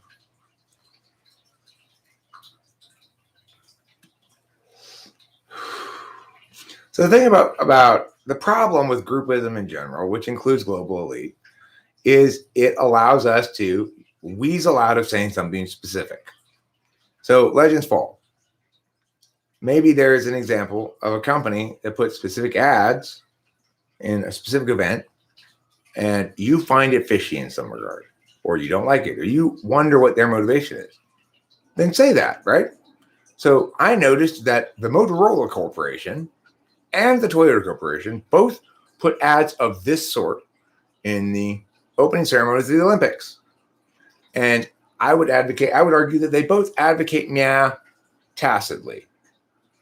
Then I would ask you, okay, so what do you mean symbolism in the ceremonies? So are they sending an explicit message, or are you saying that they're subliminally influencing people? And who is they again? So who choreographed the ceremonies that you're talking about? Like, who's the team in charge of choreographing and executing the ceremonies? Which people are involved in that? Have you asked any questions that would show me that you've thought seriously about it? Okay, well, so you don't know right now. You're not asking questions about the right thing because you haven't done the basic legwork to find out whether it's worth asking questions about. So, in other words, you're saying, why does this stuff keep happening? I'm saying, no, hold on. First of all, look at each individual thing and see if it really comprises a set of this stuff. And you haven't done that yet. So that's your job one before we talk about it significantly.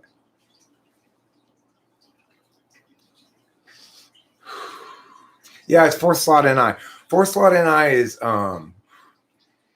is frustrating because the problem is, of course, ESTPs, ESFPs, they trust their NI. And they shouldn't. It's terrible.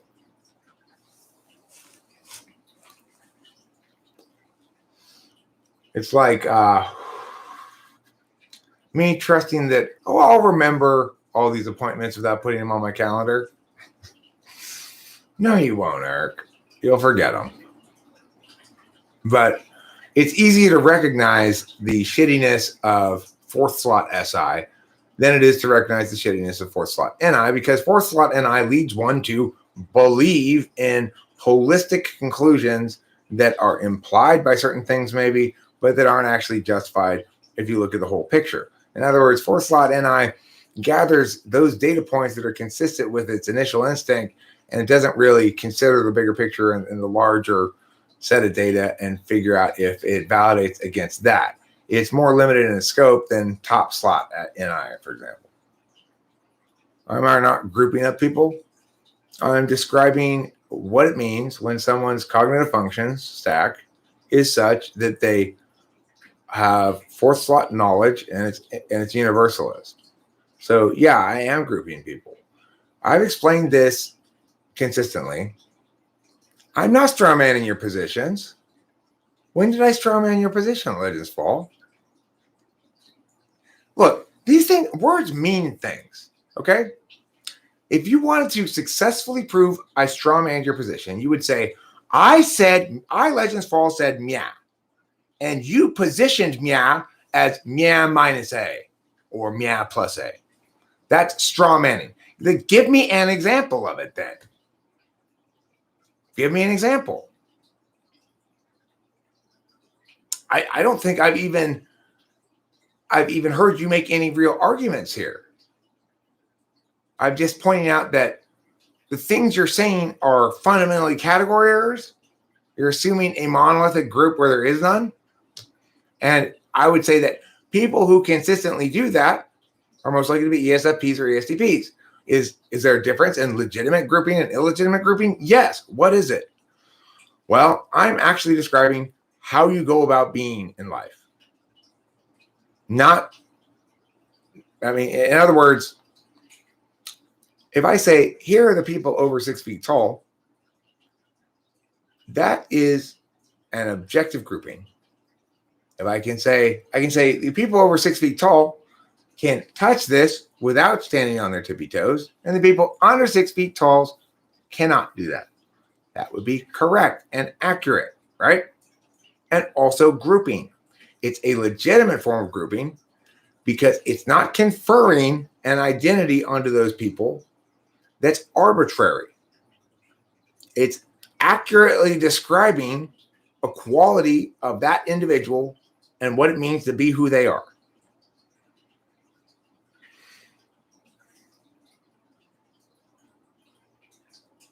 How can you tell whether a function is inferior or polar, Eric? So inferior functions, well,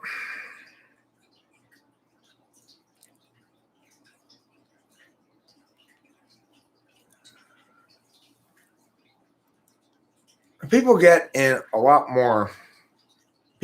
a lot more about the fourth slot function than they do their seventh. So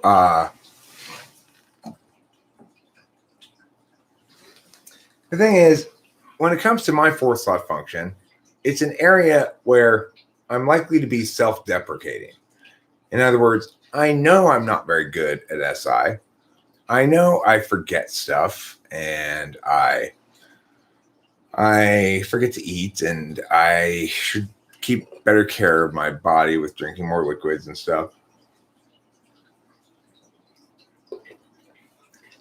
And so when challenged on my SI, I tend to back down and say, yeah, you got me. That's a weak spot or whatever. If asked to be responsible for upholding a bunch of SI stuff, I will get frustrated pretty quickly. So in other words, it will feel good for a little while for me to go into SI mode, clean the house, organize shit a bunch, spend a couple of days doing that. But I'll never be like my dad, who these maintenance protocols are who he is. On this day, he cleans that. On that day, he does this. On blah, blah, blah, blah. I don't know if Corona lobbied for that or not. If I was Corona beer, I would like it to be called coronavirus, because I would just take advantage of it in the ads. I'd just be like, the reason been currently locked down by this pandemic, but the solution's in the name. Why do you think it's called coronavirus? This is a perfect opportunity to drink Corona beer. Bring Mexico home. You know there's no COVID in Mexico. That would be the ad or something, you know? Ever get tired of beating down scrubs? I get tired of arguing the same points, you know? I get tired of people of it taking such a long time for me to get someone to go from defensive to responsive. And it takes a long ass time. And I'm not very good at it because I'm not very gentle in my responses, right? So I'm not negating them in a way that allows them to come easily join the correct team without losing some face or something, you know. And that's my bad. It's like people are people, and people who are like who they are. I can't anymore, nor should I want anymore, to change Legends Fall into an ENTP than I want to change my dad into an ENTP. My dad can drive me crazy sometimes. He can frustrate me with his polar NI. But at the same time, I recognize that the strengths and skills and advantages that his way of being have afforded me, and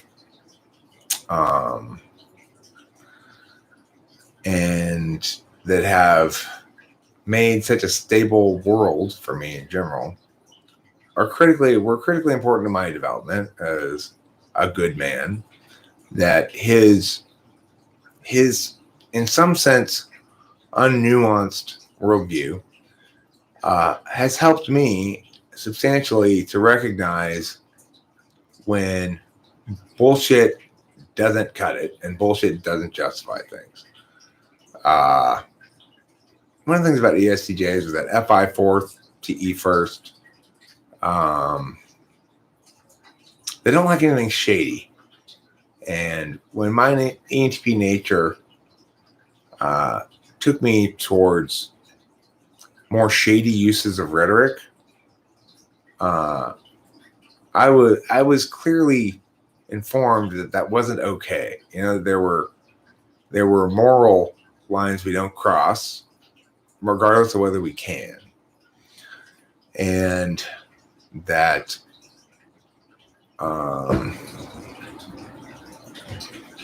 nothing good ever comes out of lying and cheating, basically. So, and then like, for example, when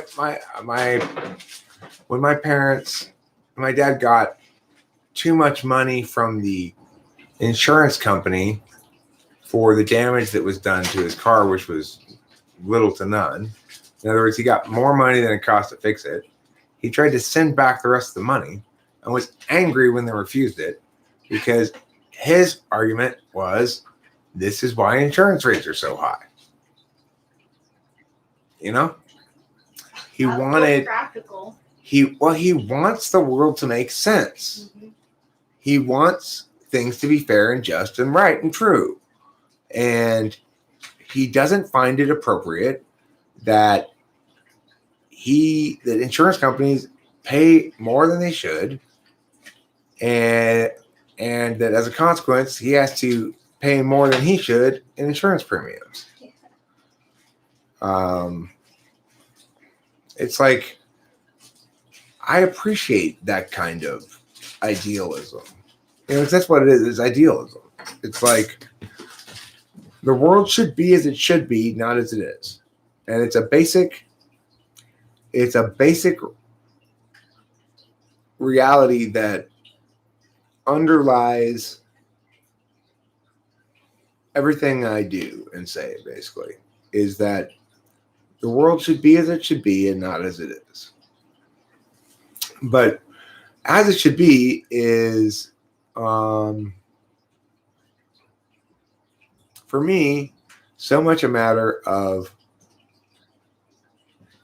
the world should be as people should talk.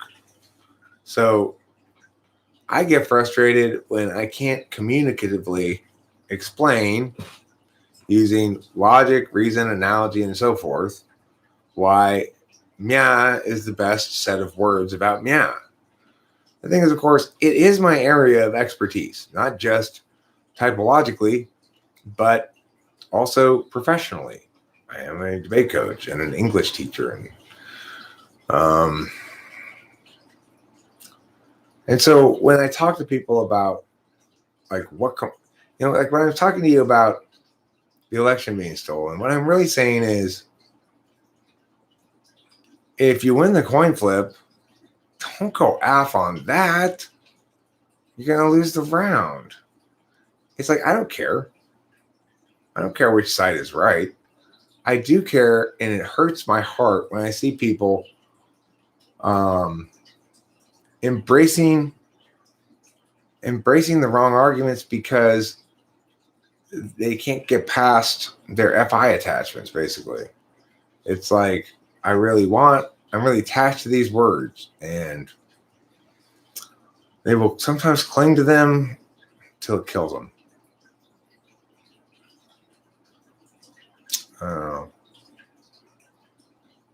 It's like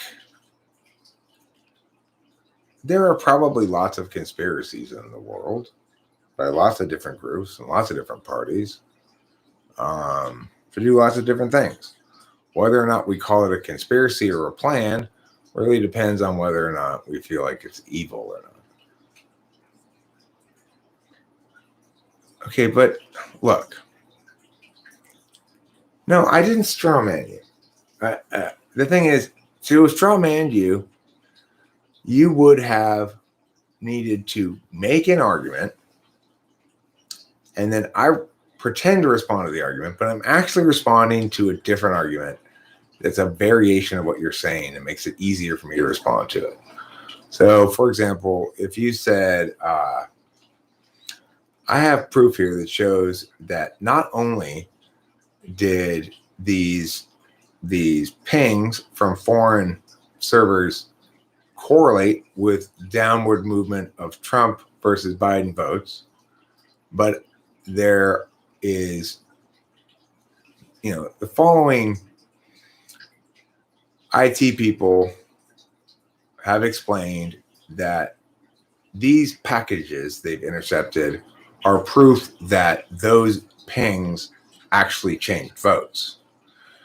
And then I'd say, okay, well, what comprises proof the packet actually changed votes? And then it's in theory possible you could explain that every ping that came in, it does one of this thing or that thing or the other thing, right? And if it does this, then the packets came like this.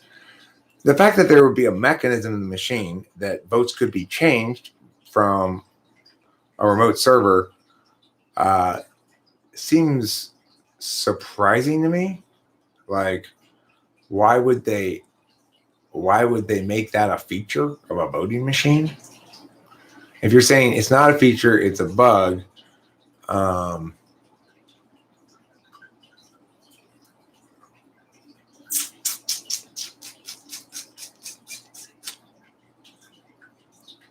If you're saying, well, they did it on purpose so that they could change it, then my point would be, but if in fact there's a security hole, couldn't anyone exploit that? I mean, why would we assume that only the people who put the security hole there, if everybody knows about it enough to tell me about it, then couldn't it have been anybody who exploited it for any purpose?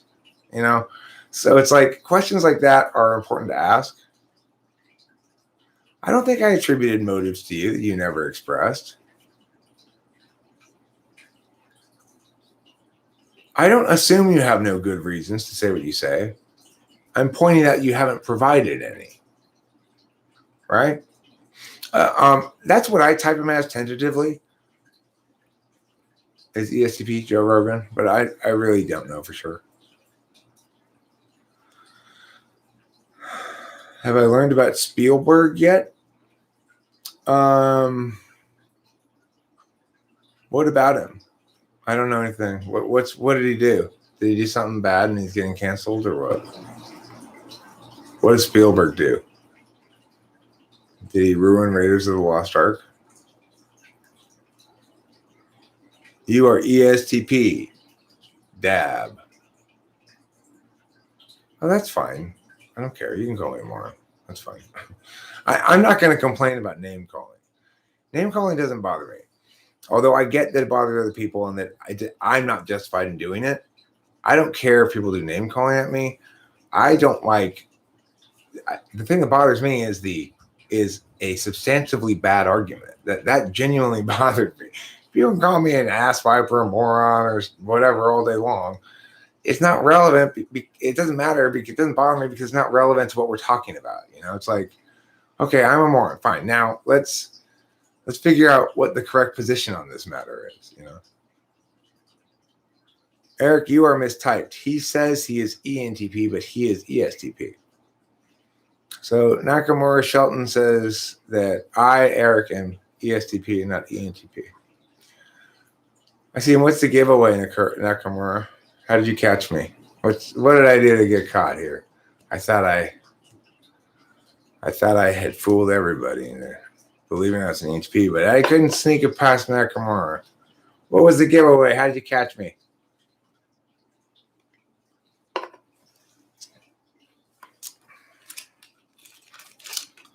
Was it my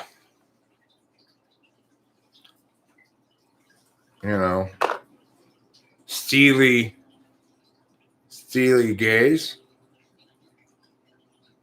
Was it my let's decide the matter clearly and then do it, okay? I don't need to talk about it further once we parse it all out.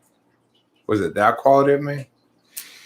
Was it my all that swords and dragon shit's nerdy? Was it that? I don't have time to watch anime all day long. Was it that reality of me? Was it look, monogamy's fine for some people, but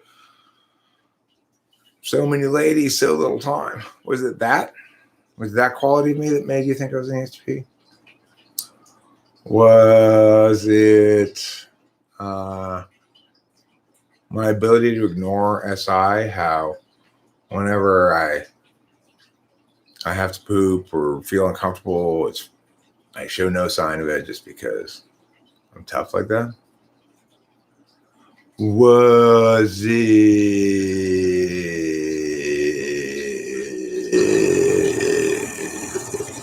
because I run shit around here? So don't be a dumbass.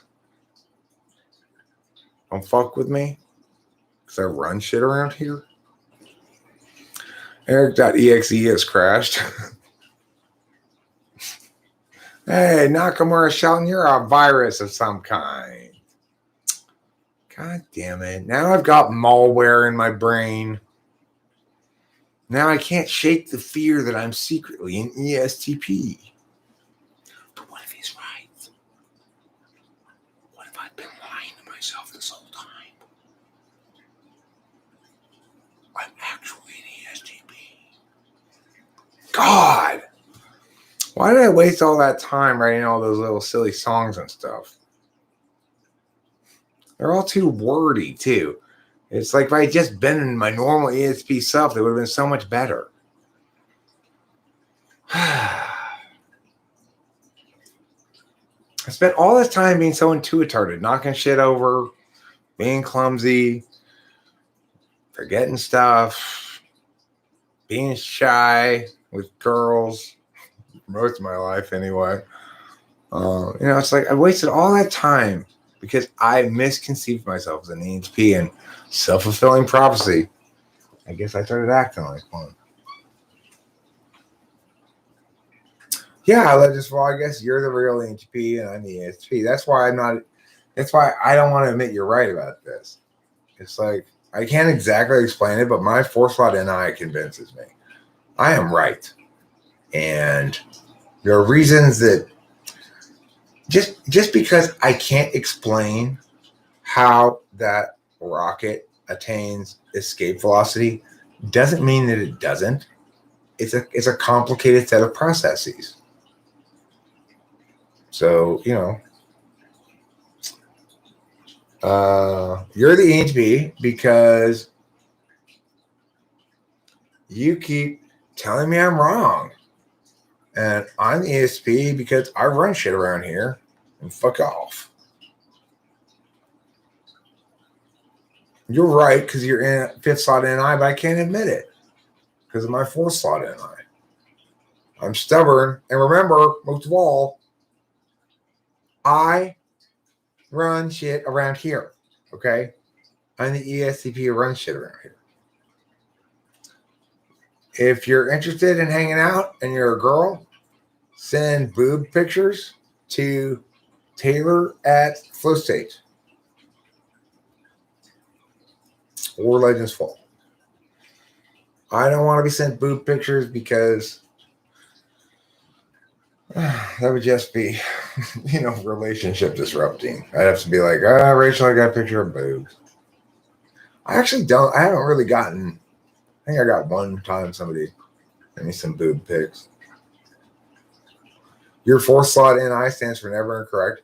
No. That's my fourth slot NI. I'm the ESP now. I've stolen it from you, Legend Fall, and now you're stuck with ENTP. Go start blabbing forever on a live stream someplace else, okay? Because around here we're doing shit now. We're getting shit done. Freaking intuitards with their yaddity. I don't need to hear any more words out of your stupid mouth.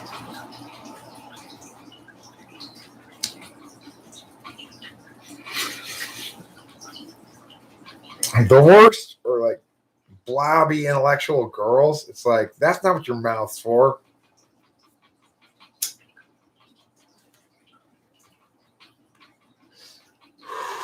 Oh, you did. You sent me some boob pics.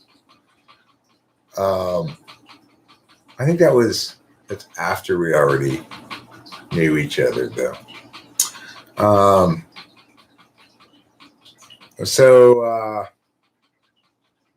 Anywho, yeah.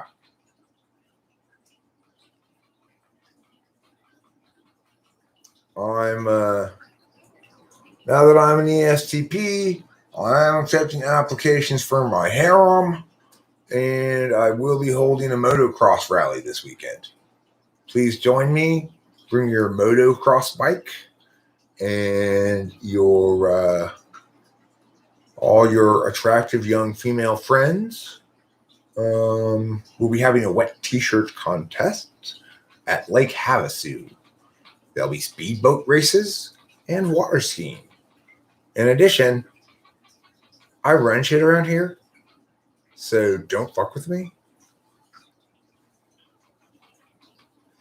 As you can see, I have a cotton ring made out of cotton. This represents the cotton of your briefs, because being the fact that I run shit around here, it's like I'm all over your balls constantly. Yeah, we're going to get tats together, baby. Mine's going to say Puss Slayer. Yours is going to say Puss Being Slayed.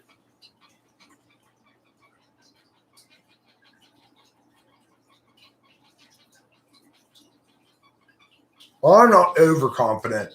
I'm the right amount of confident. It's not my fault I kick so much ass. I am an ESTP.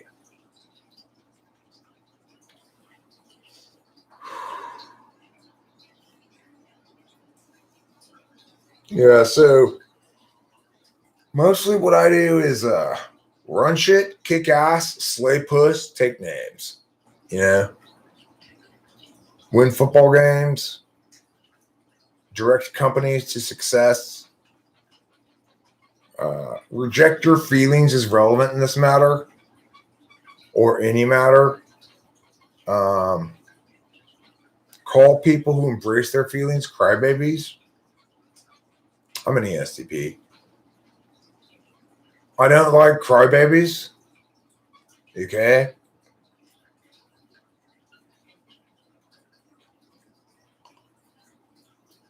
Oh, yeah. Crybabies make me horny.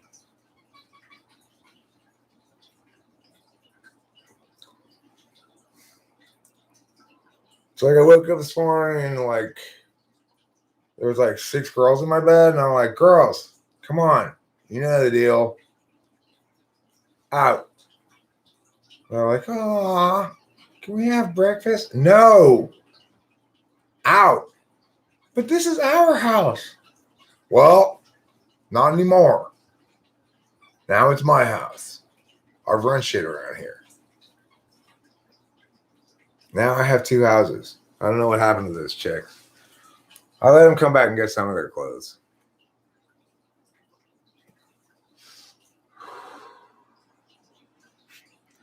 Wow, I want to really thank Nakamura for liberating me into my ESTP caricature.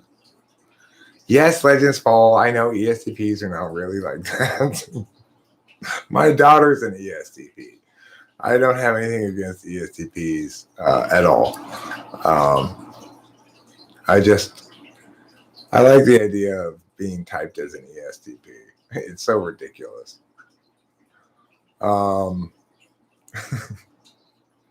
It's so ridiculous because, of course, the question is, if I'm an ESTP, then what does an ENTP look like? You know? It's like, how many more? Like, I've got a song about caterpillars. I've got a song about guinea pigs and raccoons. Have you guys heard my song Raccooning?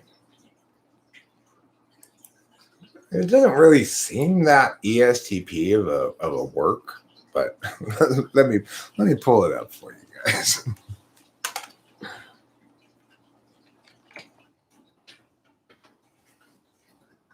It was a Sunday, Monday afternoon. I was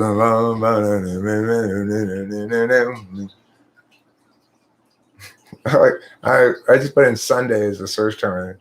See this. Beloved Marjay's awful wrongness.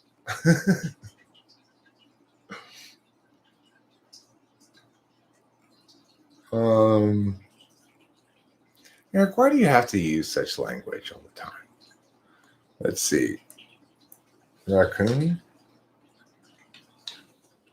I find this song. We ain't doing nothing. Yes. So winner. It's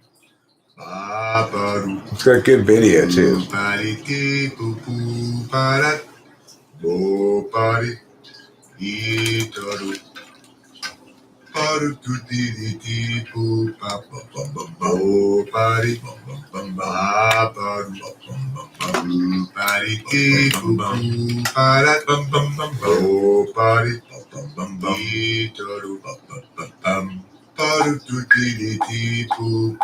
was a Sunday, I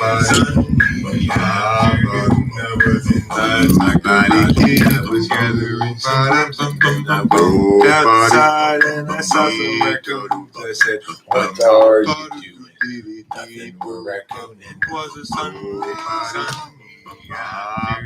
I was inside my body. I was gathering something. I said, what are you doing? Nothing, we're raccoon.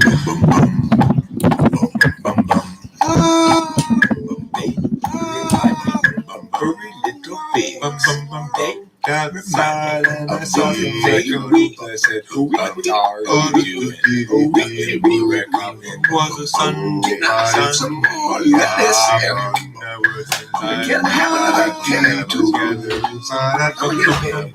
Outside and I saw some raccoons. I said, what are you doing? It was a Sunday, afternoon. I was inside my body. I was gathering something. I went outside and I saw some raccoons. I said, what are you doing? Nothing, we're raccoon. It was a Sunday, sunny afternoon. I was inside my garage and I was gathering some brooms. And then I went outside and I saw some raccoons. I said, what are you doing? Nothing, we're raccooning.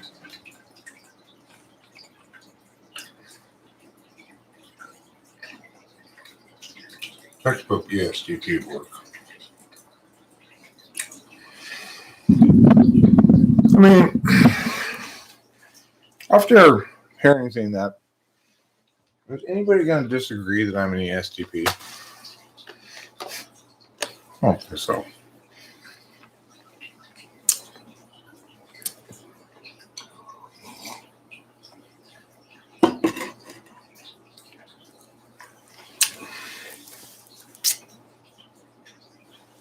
You want darkness? This is the darkness of your soul. It's not that dark. Isn't that reassuring? The darkness of your soul is actually pretty well lit. Not too bad.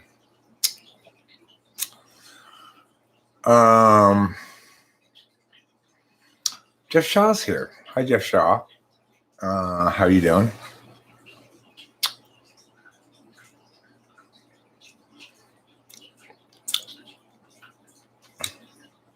Nothing, just Sean. It was a Sunday, Monday afternoon. It was a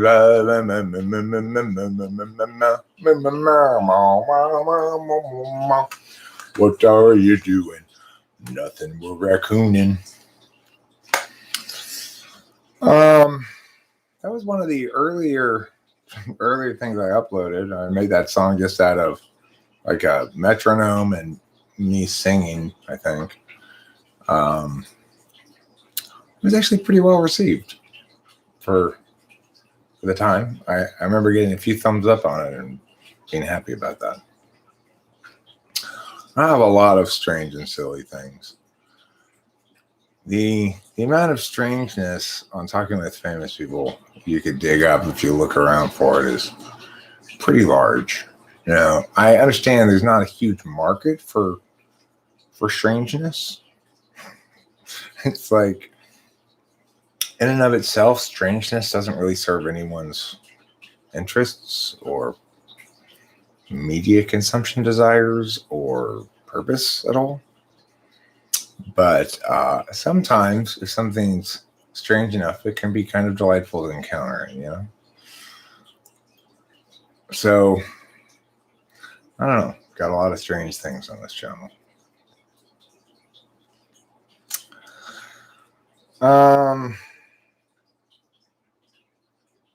Each of which, in its moment, wasn't. It's like, it's kind of cool being an ENTP who's made all these things and has a record of them all, you know, because like the other night I was watching a video with Rachel and I just said sometimes I absolutely hate myself because I didn't like how I was behaving in the video, you know.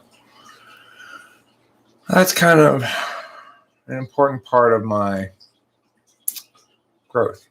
Rachel's favorite playlist is Chicks and Dating. I'm not exactly sure what's on that playlist. Have you watched the videos on it? Hopefully you haven't encountered anything that made you mad at me or something. I might have said some stupid shit. It's quite possible. Help you destroy the Sturgians? Who are the Sturgians? Are those people who are radical activists in favor of protecting sturgeons? What's up, rascals, is a good question. I appreciate you referring to us as rascals. I do self-identify as a rascal. Bro, you a schizo or something. I wonder who the bro is you're talking about. Is it me? Yeah, it does. Serving interest for rich people to get a certified artist, a letter of authenticity, and they can hide their money in their art, not have to pay taxes on it. What is that relating to? Why is paying taxes on things good? You know, with the death of the small business economy, of course, it becomes ever more important for us to eliminate the capital gains tax so that every American can be encouraged to be an owner of the economic processes, not merely a wage slave, you know?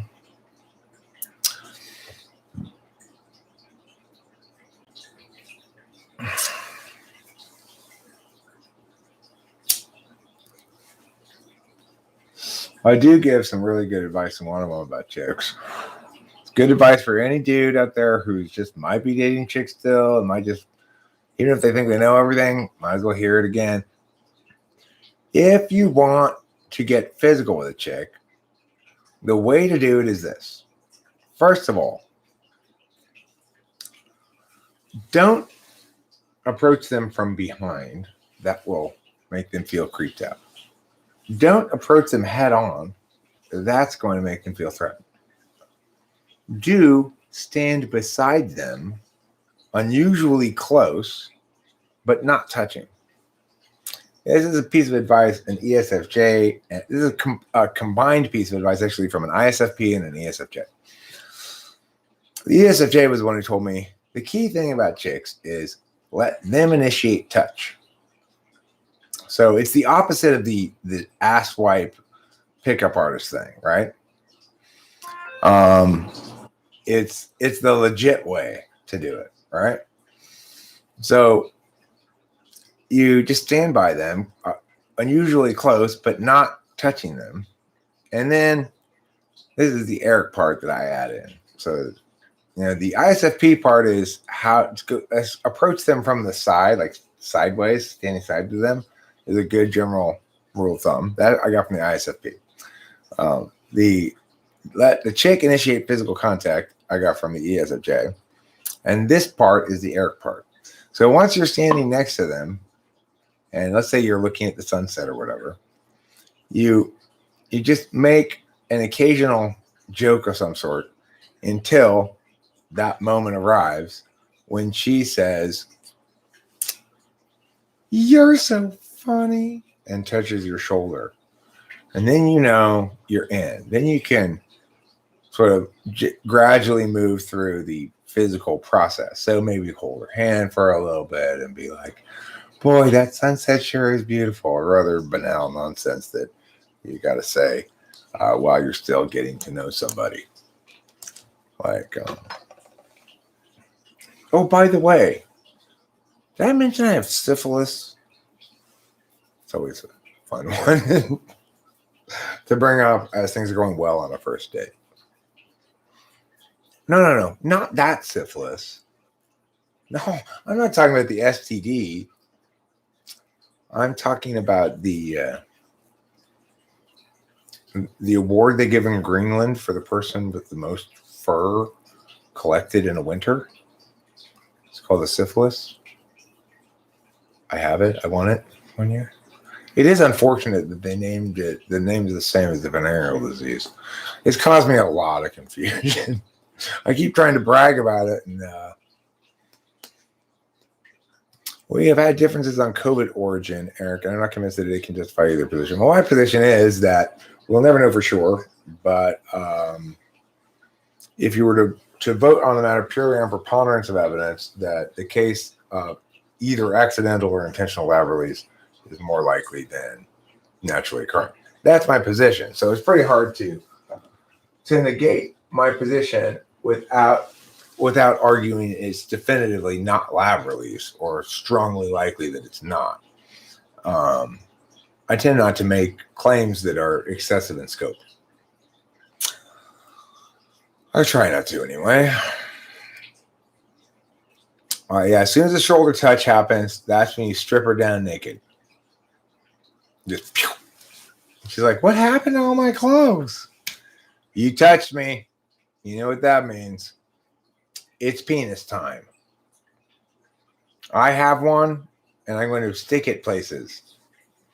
There, over there.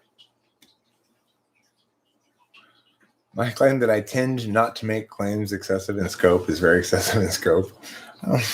It's an example of me not making a claim excessive in scope. To say that I tend not to is very mild.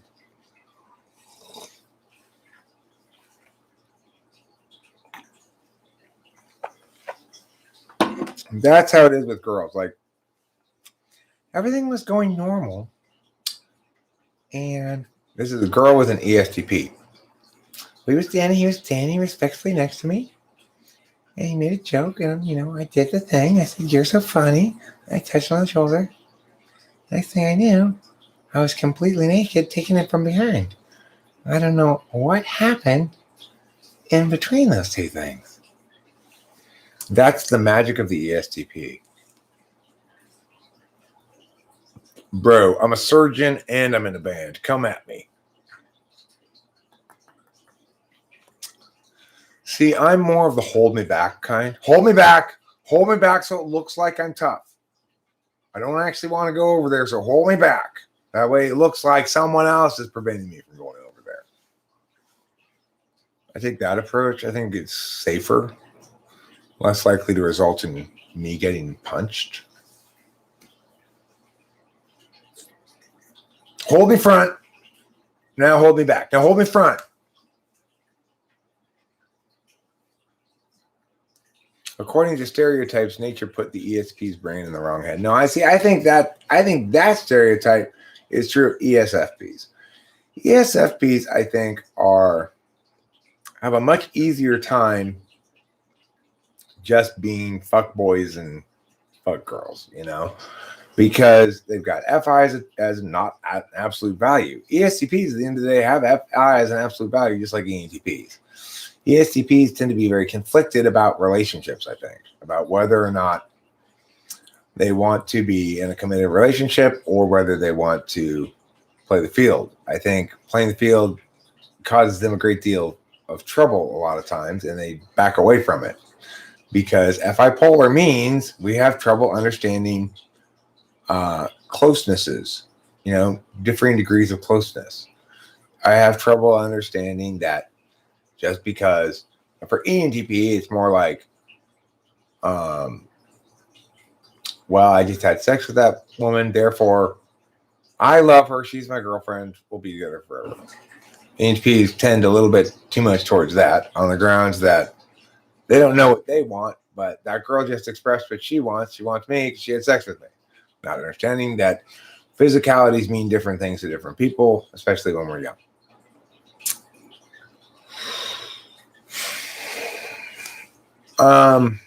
The weird thing about it is Upton plays 48. I think FI polar makes it harder for you to empathize. No, I think it makes me in some sense too empathetic. Like, it wasn't until my last relationship, Kimberly, that I actually broke up with somebody else. And the reason I had never done so before, frankly, is because I just couldn't stand the idea of somebody saying, but I love you, I want to be with you, and me saying, well, I don't love you and I don't want to be with you. It just seemed like I couldn't conceive of, it caused me too much discomfort to have to enter into that FI domain and deal with it honestly. I just didn't get it, It's like, and eventually, of course, through all the various argumentations I've done in relationships, I've come to understand that the missing argument is that I have to have a preference. I can't simply always put it on the other person. Like, I, by default, am fine. You are the one who has problems. I will try to address anything you have a problem with, and then you should be fine again. And if, in fact, you're not taking advantage of the solutions I propose, then you are not serious, and I will continue hammering you until you fix the thing and or break up with me. It's like, it's my way of just controlling the friend. Of course, that's what I do because I have so much trouble engaging it on an honest level. Well, do you really like this person? Do you really like being with this person? Is this what you really want? Is a question I never asked in any relationship. Not really. This relationship, it's like, it's easy to ask that question because it's easy to answer. Do I really like Rachel? Yeah, I really like Rachel a lot.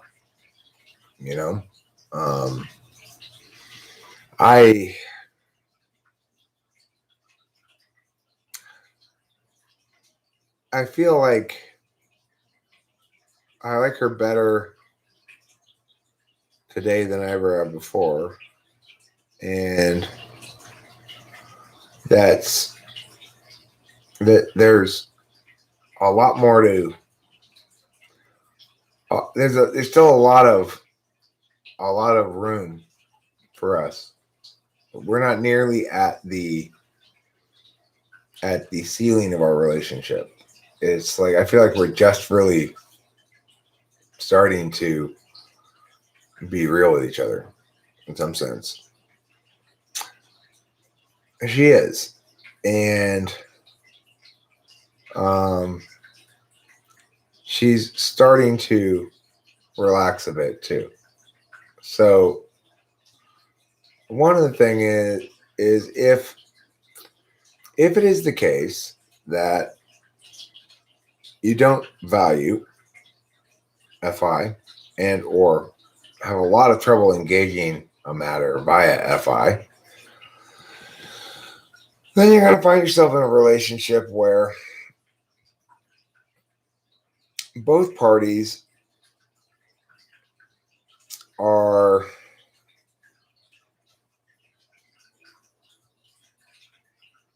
it's like that old FEFI question I ask. You're about to go to some party. Which of the following statements are you more likely to make? Well, I'll be fine. I'm not fussy. Whatever is fine for me. But I'm worried whether Jody's going to make a fuss because she doesn't like that, Or are you like, other people can take care of their own emotions. I'm worried about how this thing's going to make me feel. I'm not sure I'm going to like it. Well, Rachel and I are both the first and not the last. And as a consequence, we're not accustomed to accessing our own feelings as a means of engaging, really. We're accustomed to managing the other person's feelings. And what I've noticed in other relationships is they too were with FE people, but those FE people were a lot more selfish. The reason being they had SI. So if you're SI 1 or 2, you've got your own personal knowing. And especially with ESFJ, you know kind of what you expect your life to be, how you expect people to behave, how you expect them to respond according somewhat to how you were raised and what expectations were placed upon you and so forth. But you don't have a clear sense of whether or not those expectations universalize. So, nor any idea that, in fact, there's a meaningful outcome to attain. Even it's like with the ESFJ, talk about goalpost moving. It was one thing after another that was something we needed to work on in the relationship, which was her way of saying, Eric, I want you to change in the following way. The problem she had is I was pretty good about actually making many of those changes. So I tried to take away her excuses, so to speak. I had a mentor teacher one time advise me that the best thing you can do is take away their excuses. So if they say, well, I can't because of eliminate that excuse. And pretty soon they'll be like, oh shit, well, I can't keep making excuses. So in other words, I took that approach with the ESFJ. Well, I'm just going to take away all of her excuses by, if she complains that you're too I'll make an effort at least to fix that and point out those instances of making an effort to fix that. And then that should resolve that. Well, even if it does resolve that, now there's a new thing that's a problem, right? Because she's knowing from her own experience that this is not as she knows it should be, which is basically derived from how she grew up and stuff. And she keeps wanting to change me into the guy she wants me to be, doesn't recognize she's trying to do that, so she tries to change individual behaviors one at a time. And well, I guess maybe my ESFJ was just in general a more forceful personality than yours. She was quite forceful. Candace is a very no nonsense kind of ESFJ. Like she's the school mom that you can't get naughty with, right? Like rather than normally if you're in elementary school and you're in the charge of the teacher, then you have to be more well behaved. But if the school moms come in, they have a little party or whatever, then you kind of get out of control. Well, she was a kind of ESFJ who was tougher than the teacher. It's like she had a plan. Okay, everybody, this is what we're doing now, and here's the agenda, and always with a big smile, but not allowing any dissent. That was my ESFJ. Are you sure she's not an ISFJ, Piss Pistofferson? It's easy to mistake the two for each other. Rachel thought her sister was an ESFJ, and I typed them and typed her, and I typed her ISFJ. What do you think about that? ? Above seems to be characteristic ESTP FI polar. Let me see. Where's the above part that I'm looking at? Okay, so FI polar cannot be easily explained. Of the two, ESTP and ENTP, I think ESTP is more likely to double bind people with FI matters by becoming confrontational when people forgive them, like, now it's my turn.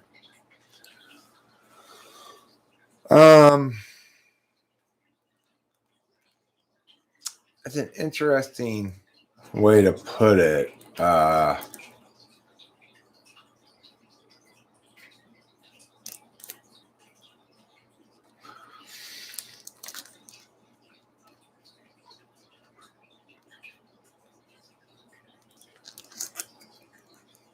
I guess maybe another way to, if that were the case, then another way to put it would be an ENTP is less likely to let something go.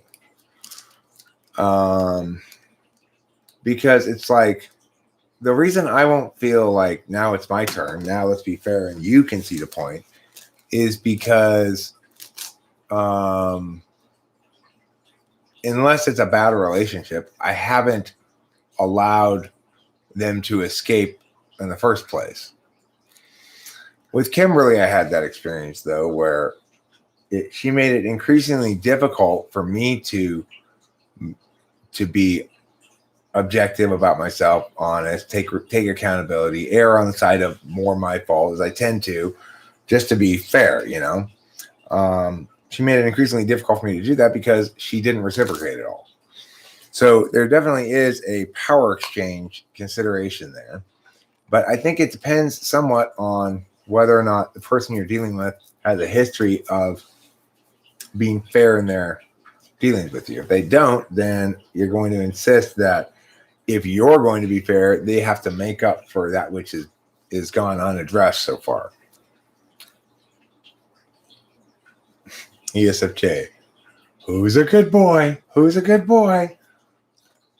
Yeah, they do tend to do that with the adult males in their life a little bit. Are you trying to reward me with a cookie to encourage this behavior?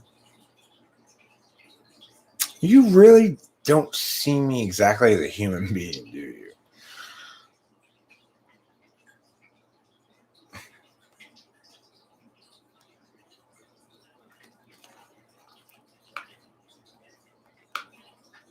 I was surprised, Ethan McDonald.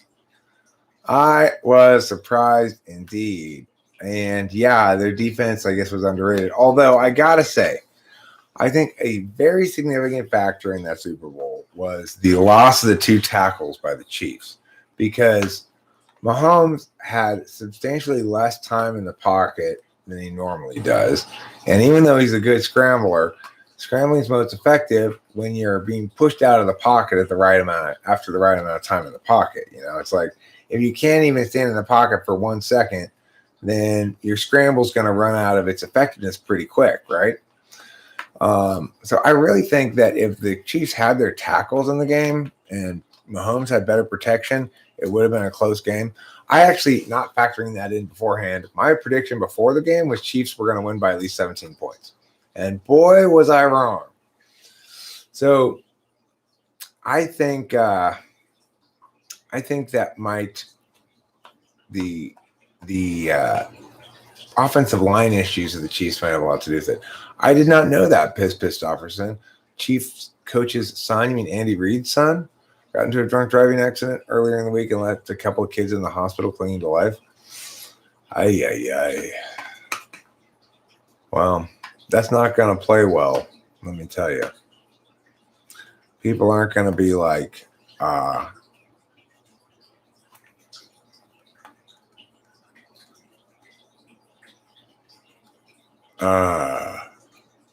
so was he not on the staff for that game because he's in trouble or what?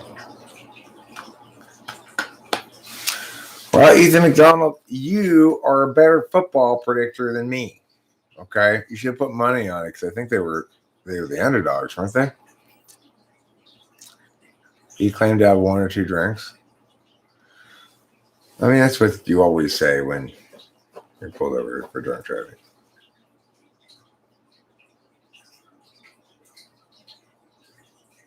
What type is capable of figuring out who did it in a mystery novel within the first 2 chapters? I mean, if the mystery novelist is effective at their craft, they should be able to successfully surprise just about everybody of every type. You know, I mean, that's the whole point of being a mystery writer is that you'd like the reader at the end to go, aha, I could have figured it out because it gave me enough clues, but I didn't because it was so cleverly done. I mean, in theory, an NI-DOM is the most likely to put a limited set of clues together to come to the correct conclusion.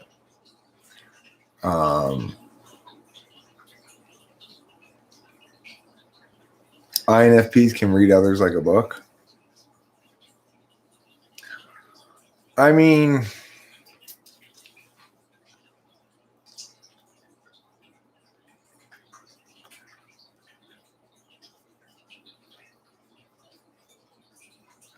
I think INFPs can tell when people are impacted by things. So it's like if someone's upset, if someone's not in a normal state of being or whatever, INFPs will notice that. And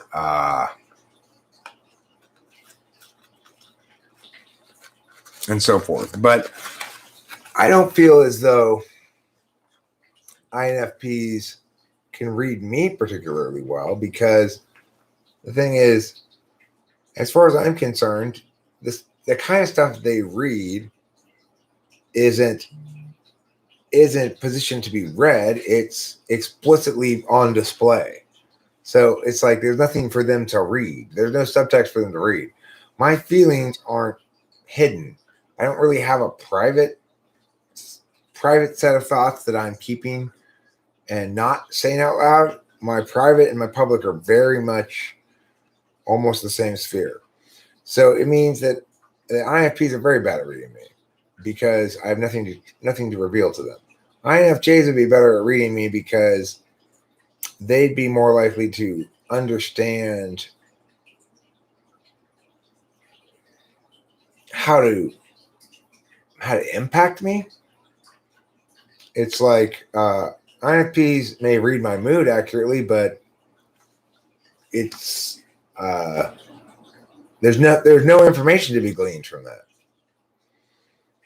I don't think INFPs do as good a job as INFJs of understanding the person holistically and what makes them tick and what drives them and what bothers them and so forth.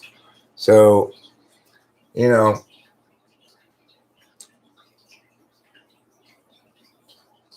that's my take on it.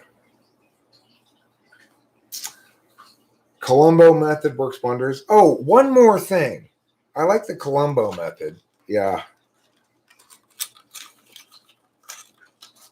The dentist, yes.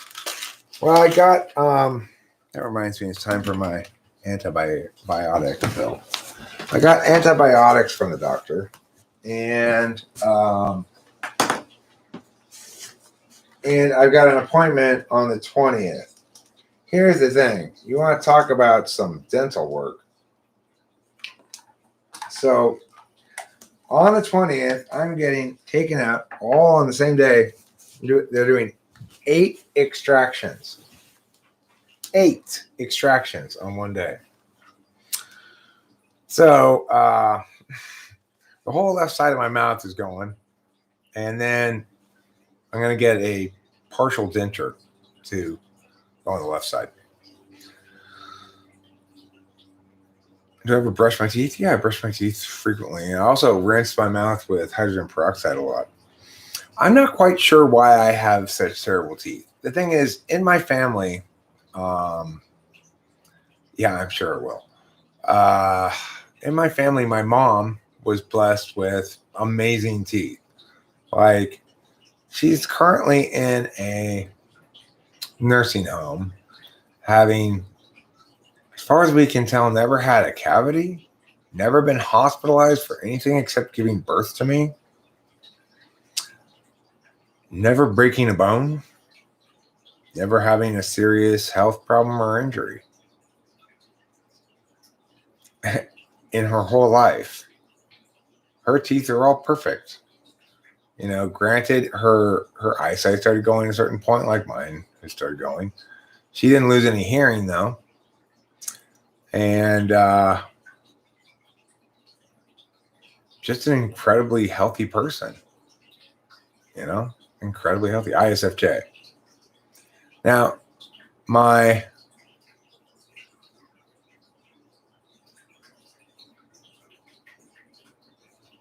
dad, my mom's 83. Aside on, yeah. My dad, though, in contrast, has very, my mom has advanced dementia right now. So she can't feed herself or go to the bathroom by herself or anything. But, you know, I expect that she's going to live longer than most who are at her state of dementia.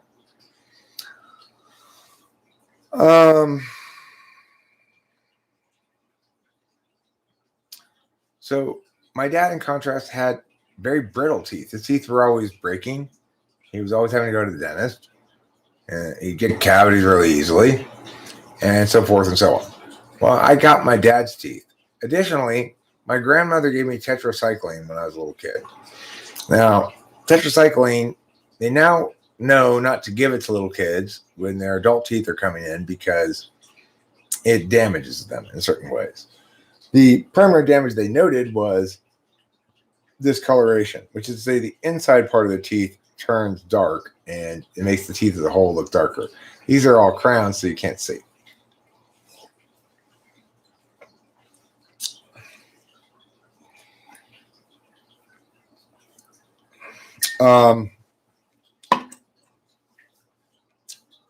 I have therefore always been prone to getting cavities and so forth. That may have something to do with not great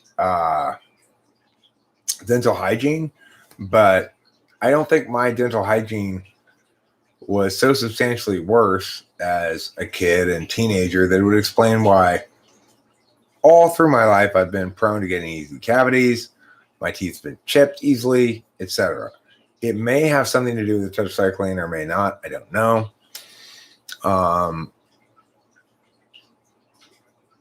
Regardless, yeah, my teeth are a mess. You know, they've always been a mess. So I'm going to go get my teeth pulled out and get a partial denture put in. And that's perfect for pro timing for the campaign. I need to get that looking like not disgusting, right? So that'll help. And I got a little bit of time before I have to do it to let the antibiotics clear up the infection. So it's not this Saturday. They only do these things on Saturday. I guess they have a surgeon come in for the extractions. It's not this Saturday. It's next Saturday. Well, you need teeth.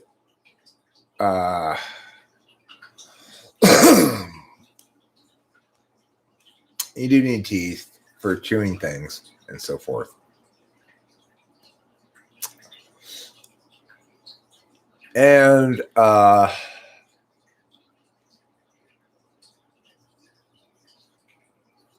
really feel pleased with the timetable of things right now. Like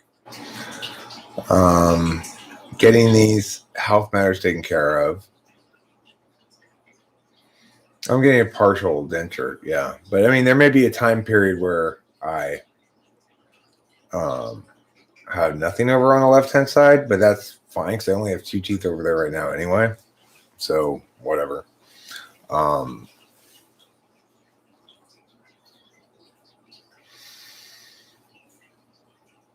As far as I know, and what I do know, they're not going to do anything but the extractions on the extraction day. So in other words, I'm not going to be fitted with a partial denture on that day.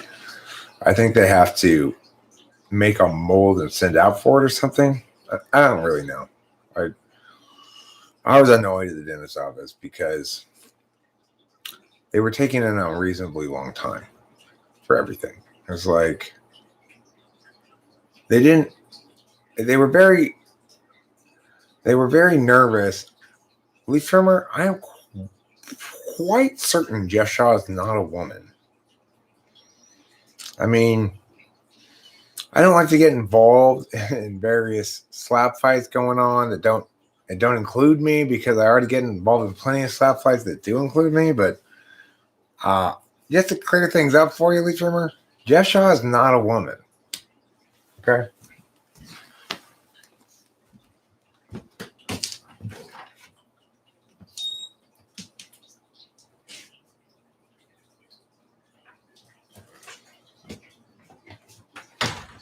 Jeff Shaw may be a lot of things. He may be a Jeff. He may be a Shaw. But he's not a woman. Or you're being sarcastic.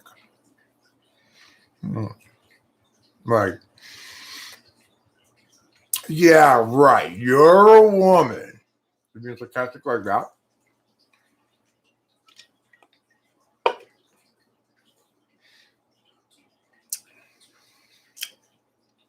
Jeff Shaw, are you claiming to be a woman? So that Leaf Trimmer sarcastically agreed with you? Really intending to convey that he disagreed with you?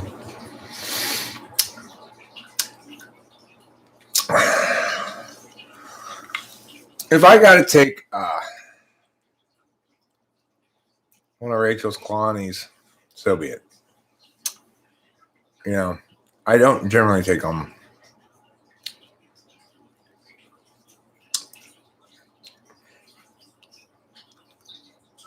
What qualities appeal to you in a song? Well, a good song has a clear, distinct identity. It's both resonant as an example of some kind of archetypal pattern and surprisingly distinct from that in a way that makes it appealing. It ideally has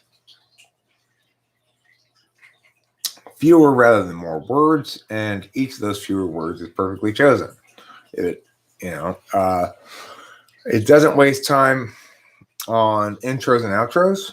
It knows what it needs to say and gets done and does so and then finishes. Usually I don't like guitar solos or things, but there are occasionally exceptions.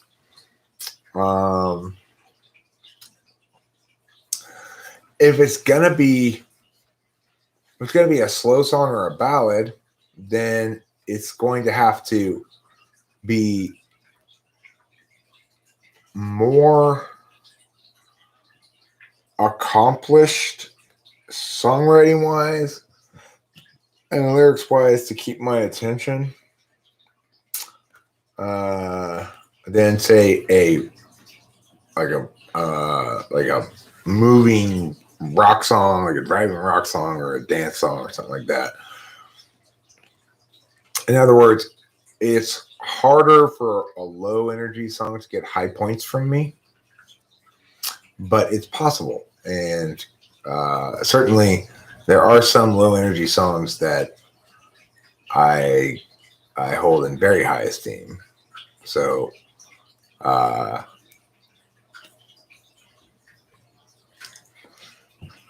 it's a lot easier to say what I don't like than what I do, you know? I don't like musicianship for its own sake. I don't like acrobatic singing. I don't generally like wordiness in lyrics. I don't like things that are too much just an example of a genre.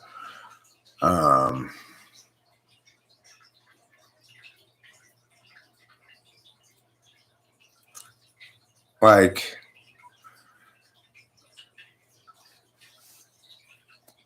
Sweet Home Alabama is an okay song. More Than a Feeling by Boston is an okay song. It's a pretty good song.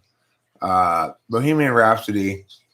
So Bohemian Rhapsody is an exception to all of these rules. And that's the reality of great shit, is that you can have general discretionary standards, but there'll be exceptions. Bohemian Rhapsody is great. It's also very complicated, wordy. It has a lot of things that one would typically associate with flaws. They get that Queen pulls off that really no one else does. Steely Dan's another band like that. Steely Dan pulls off jazzy rock, which is, jazzy rock equals complete trash garbage is a generally true statement, right? Like, get your jazz out of my rock, or get your rock out of my jazz, one of the two, but please don't Dave Matthews Band me. But Steely Dan pulls it off when they pull it off. Not always. Some of their tracks are just not good, and some of them are absolute genius. So it's the great thing about music is you can achieve greatness in a lot of different ways. The song "I'm a White Boy" by Merle Haggard is incredibly simple in the verse construction. It's just I'm gonna call me around, man. D, do a lot of kicking and then can, and E, and don't do now. It's good to call me names. A, Daddy wasn't in no Willie Woodrow. I wasn't born and raised in a D, E, just like that, right? It's just very simple. It's all about the perfect package, And then, but of course, if it were just a perfect package of that traditional classic 1-4-5, it would fail. What's the key thing that makes that song work? It's the E flat that starts the chorus that is not normal. It's abnormal, and it makes the whole thing work. That one chord, that one E flat. Without it, it's a boring song. It's just ordinary. With it, all of a sudden, it takes off and it's complete. It's a complete being that flies in and of itself. Take Stacy's Mom. Very ordinary song, very straightforward song, and would be not different enough, except, again, in the chorus, Stacy, can't you see that you're not the girl for me? that chord there, whatever chord that is, that one is weird and unexpected and makes the whole thing work. The whole song is predicated on that one change in the chorus that allows your ear to go, ah, this is satisfying complete distinct entity, not just an imitation of some archetype, but a manifestation of a true entity that may indeed fit into an archetypal category, but is independent and complete in and of itself. So it's like, let me think of some really like terrible songs that are popular, and explain why they're terrible. We'll go with the classic rock stuff because it's most likely known by people. So,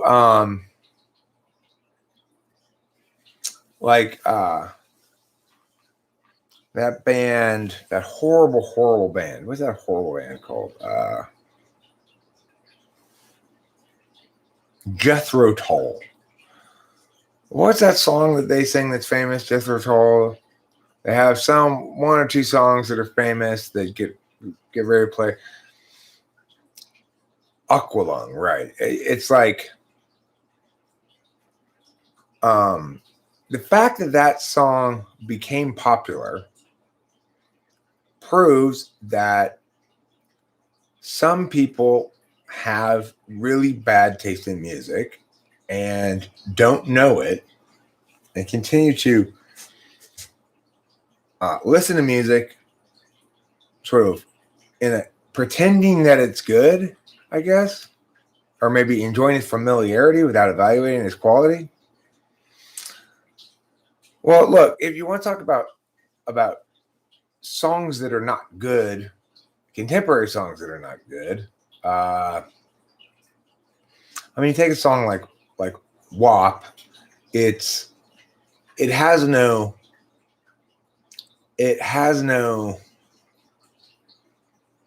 meaningful,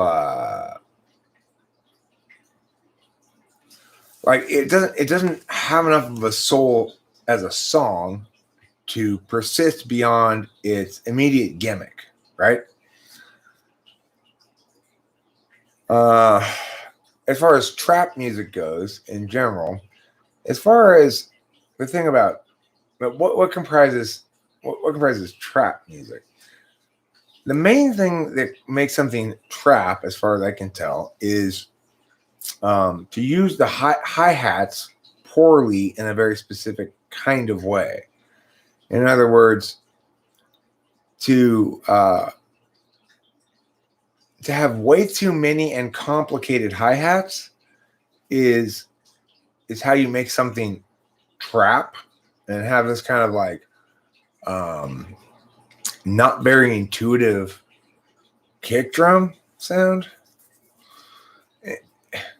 For some reason that people like that. I don't know why, because it's so clearly dumb and pointless and not appealing at all.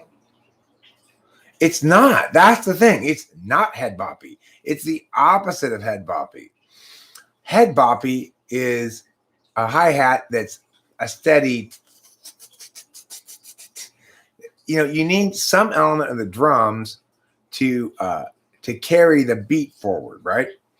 Typically, the hi-hat provides the steady, some sort of steady, even if it's a steady pattern, even if it's not just if it's like it'll be steady, right?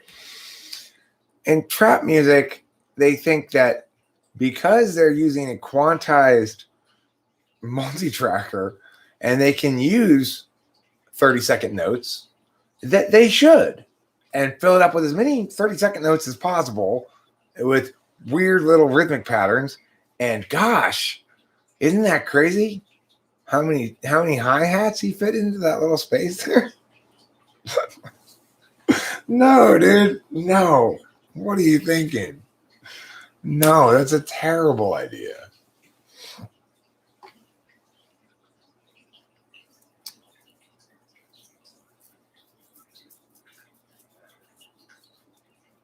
I mean, you want to show me a good trap song? I'm happy to be convinced that these people do it well, and here's why it works here.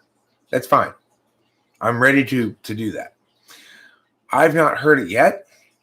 I've not yet. Just stick them wherever and hit quantize. Right. Isn't that weird? Isn't that a weird beat? Did you just randomly go 30-second notes and hit quantize? I think so. I think you did, maybe. It's a great bumper sticker, Legends Fall. Stick them wherever and hit quantize is a great bumper sticker. Yeah, Jethro Tull is truly awful. Truly, truly, deeply, deeply awful.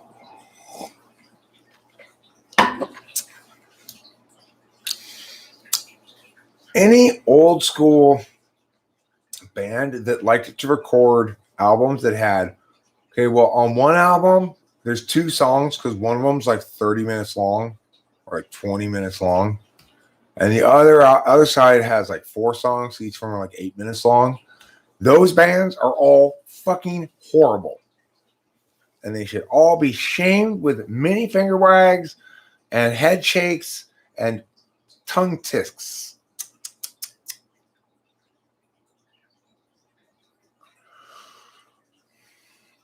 The proper length for a song in general is 3 minutes or less.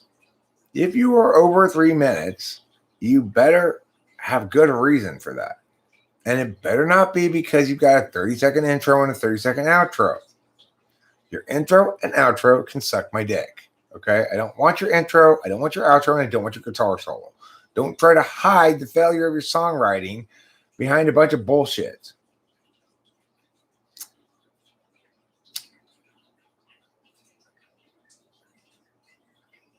Fourth dimension kids see ghosts. I mean, would you call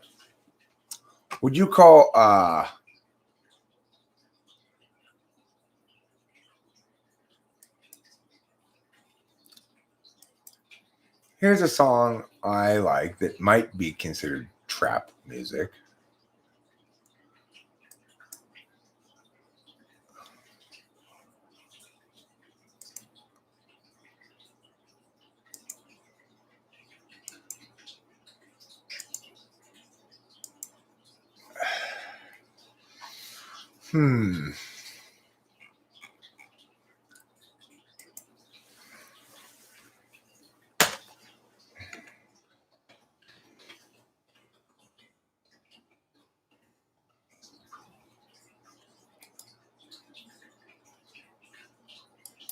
Okay.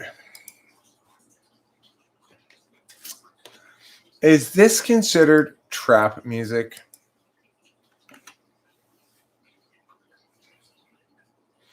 Fourth dimension kids see ghosts. I will check it out.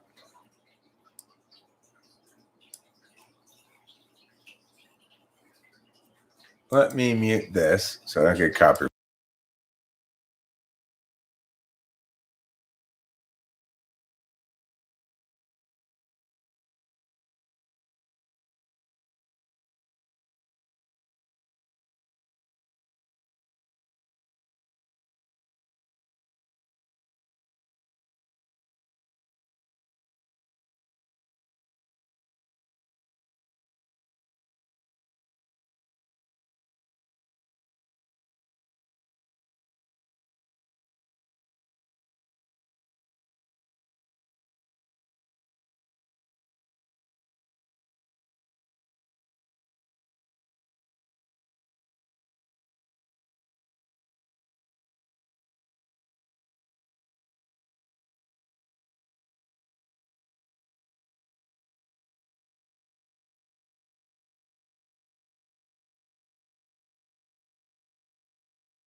Okay, so that's good. I like that a lot. That's definitely not trap music.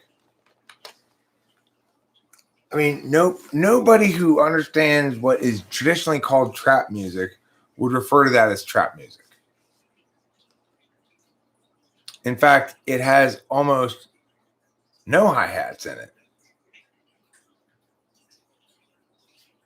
The kick is like an 808 kick, but an 808 kick is not enough to make something trap music.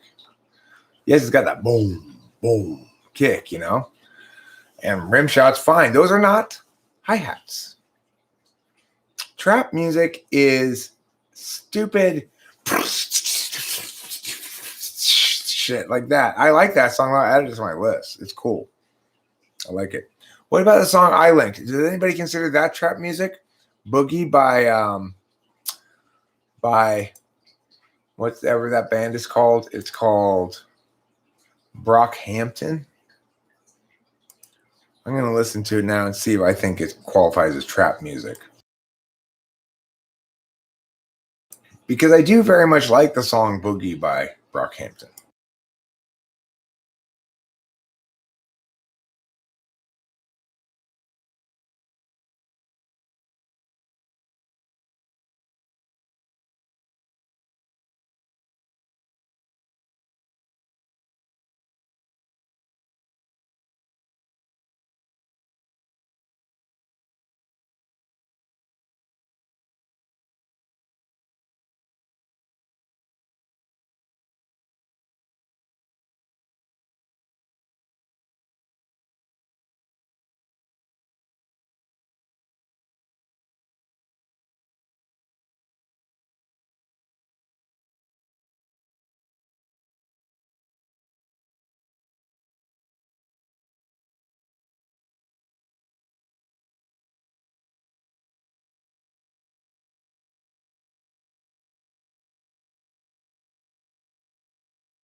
Still not really trap music. Anybody have a good example of like textbook awful trap music? Like it has just way too many hi-hats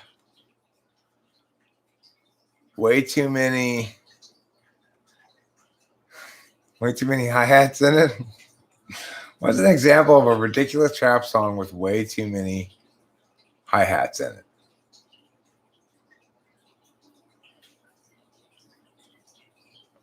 Well, there's actual music playing on my end, Nicholas Watson. Just because you can't hear it doesn't mean it's not playing. I'm not dancing to nothing.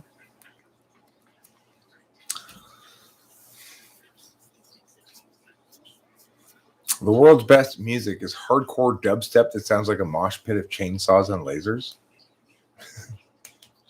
I wonder what a mosh pit of chainsaws and lasers sounds like. Is it kind of like the sound of bodies slapping together, plus the sound of pew, pew, pew, plus the sound of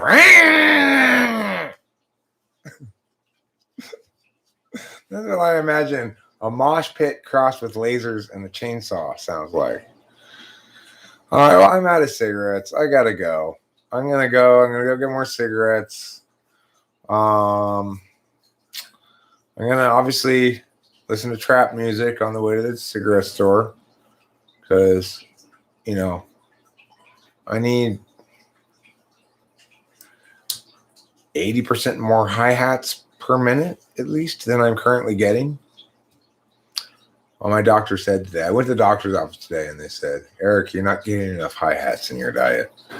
You need to listen to more trap music. And I said, fair enough, doctor. Fair enough. Limp Bizkit break stuff. Tell me if that's trap music. I don't know. I gotta go. I gotta pee and I gotta go get more cigarettes. So goodbye, sweetheart. It's time to go. Boom, boom, boom, boom, boom. Both the dentist and the doctor actually said, Eric, are you sure you're smoking enough cigarettes? And I said, I think I'm good. I said, okay, well, don't let it slip below a pack a day. So good advice. Good advice. I won't.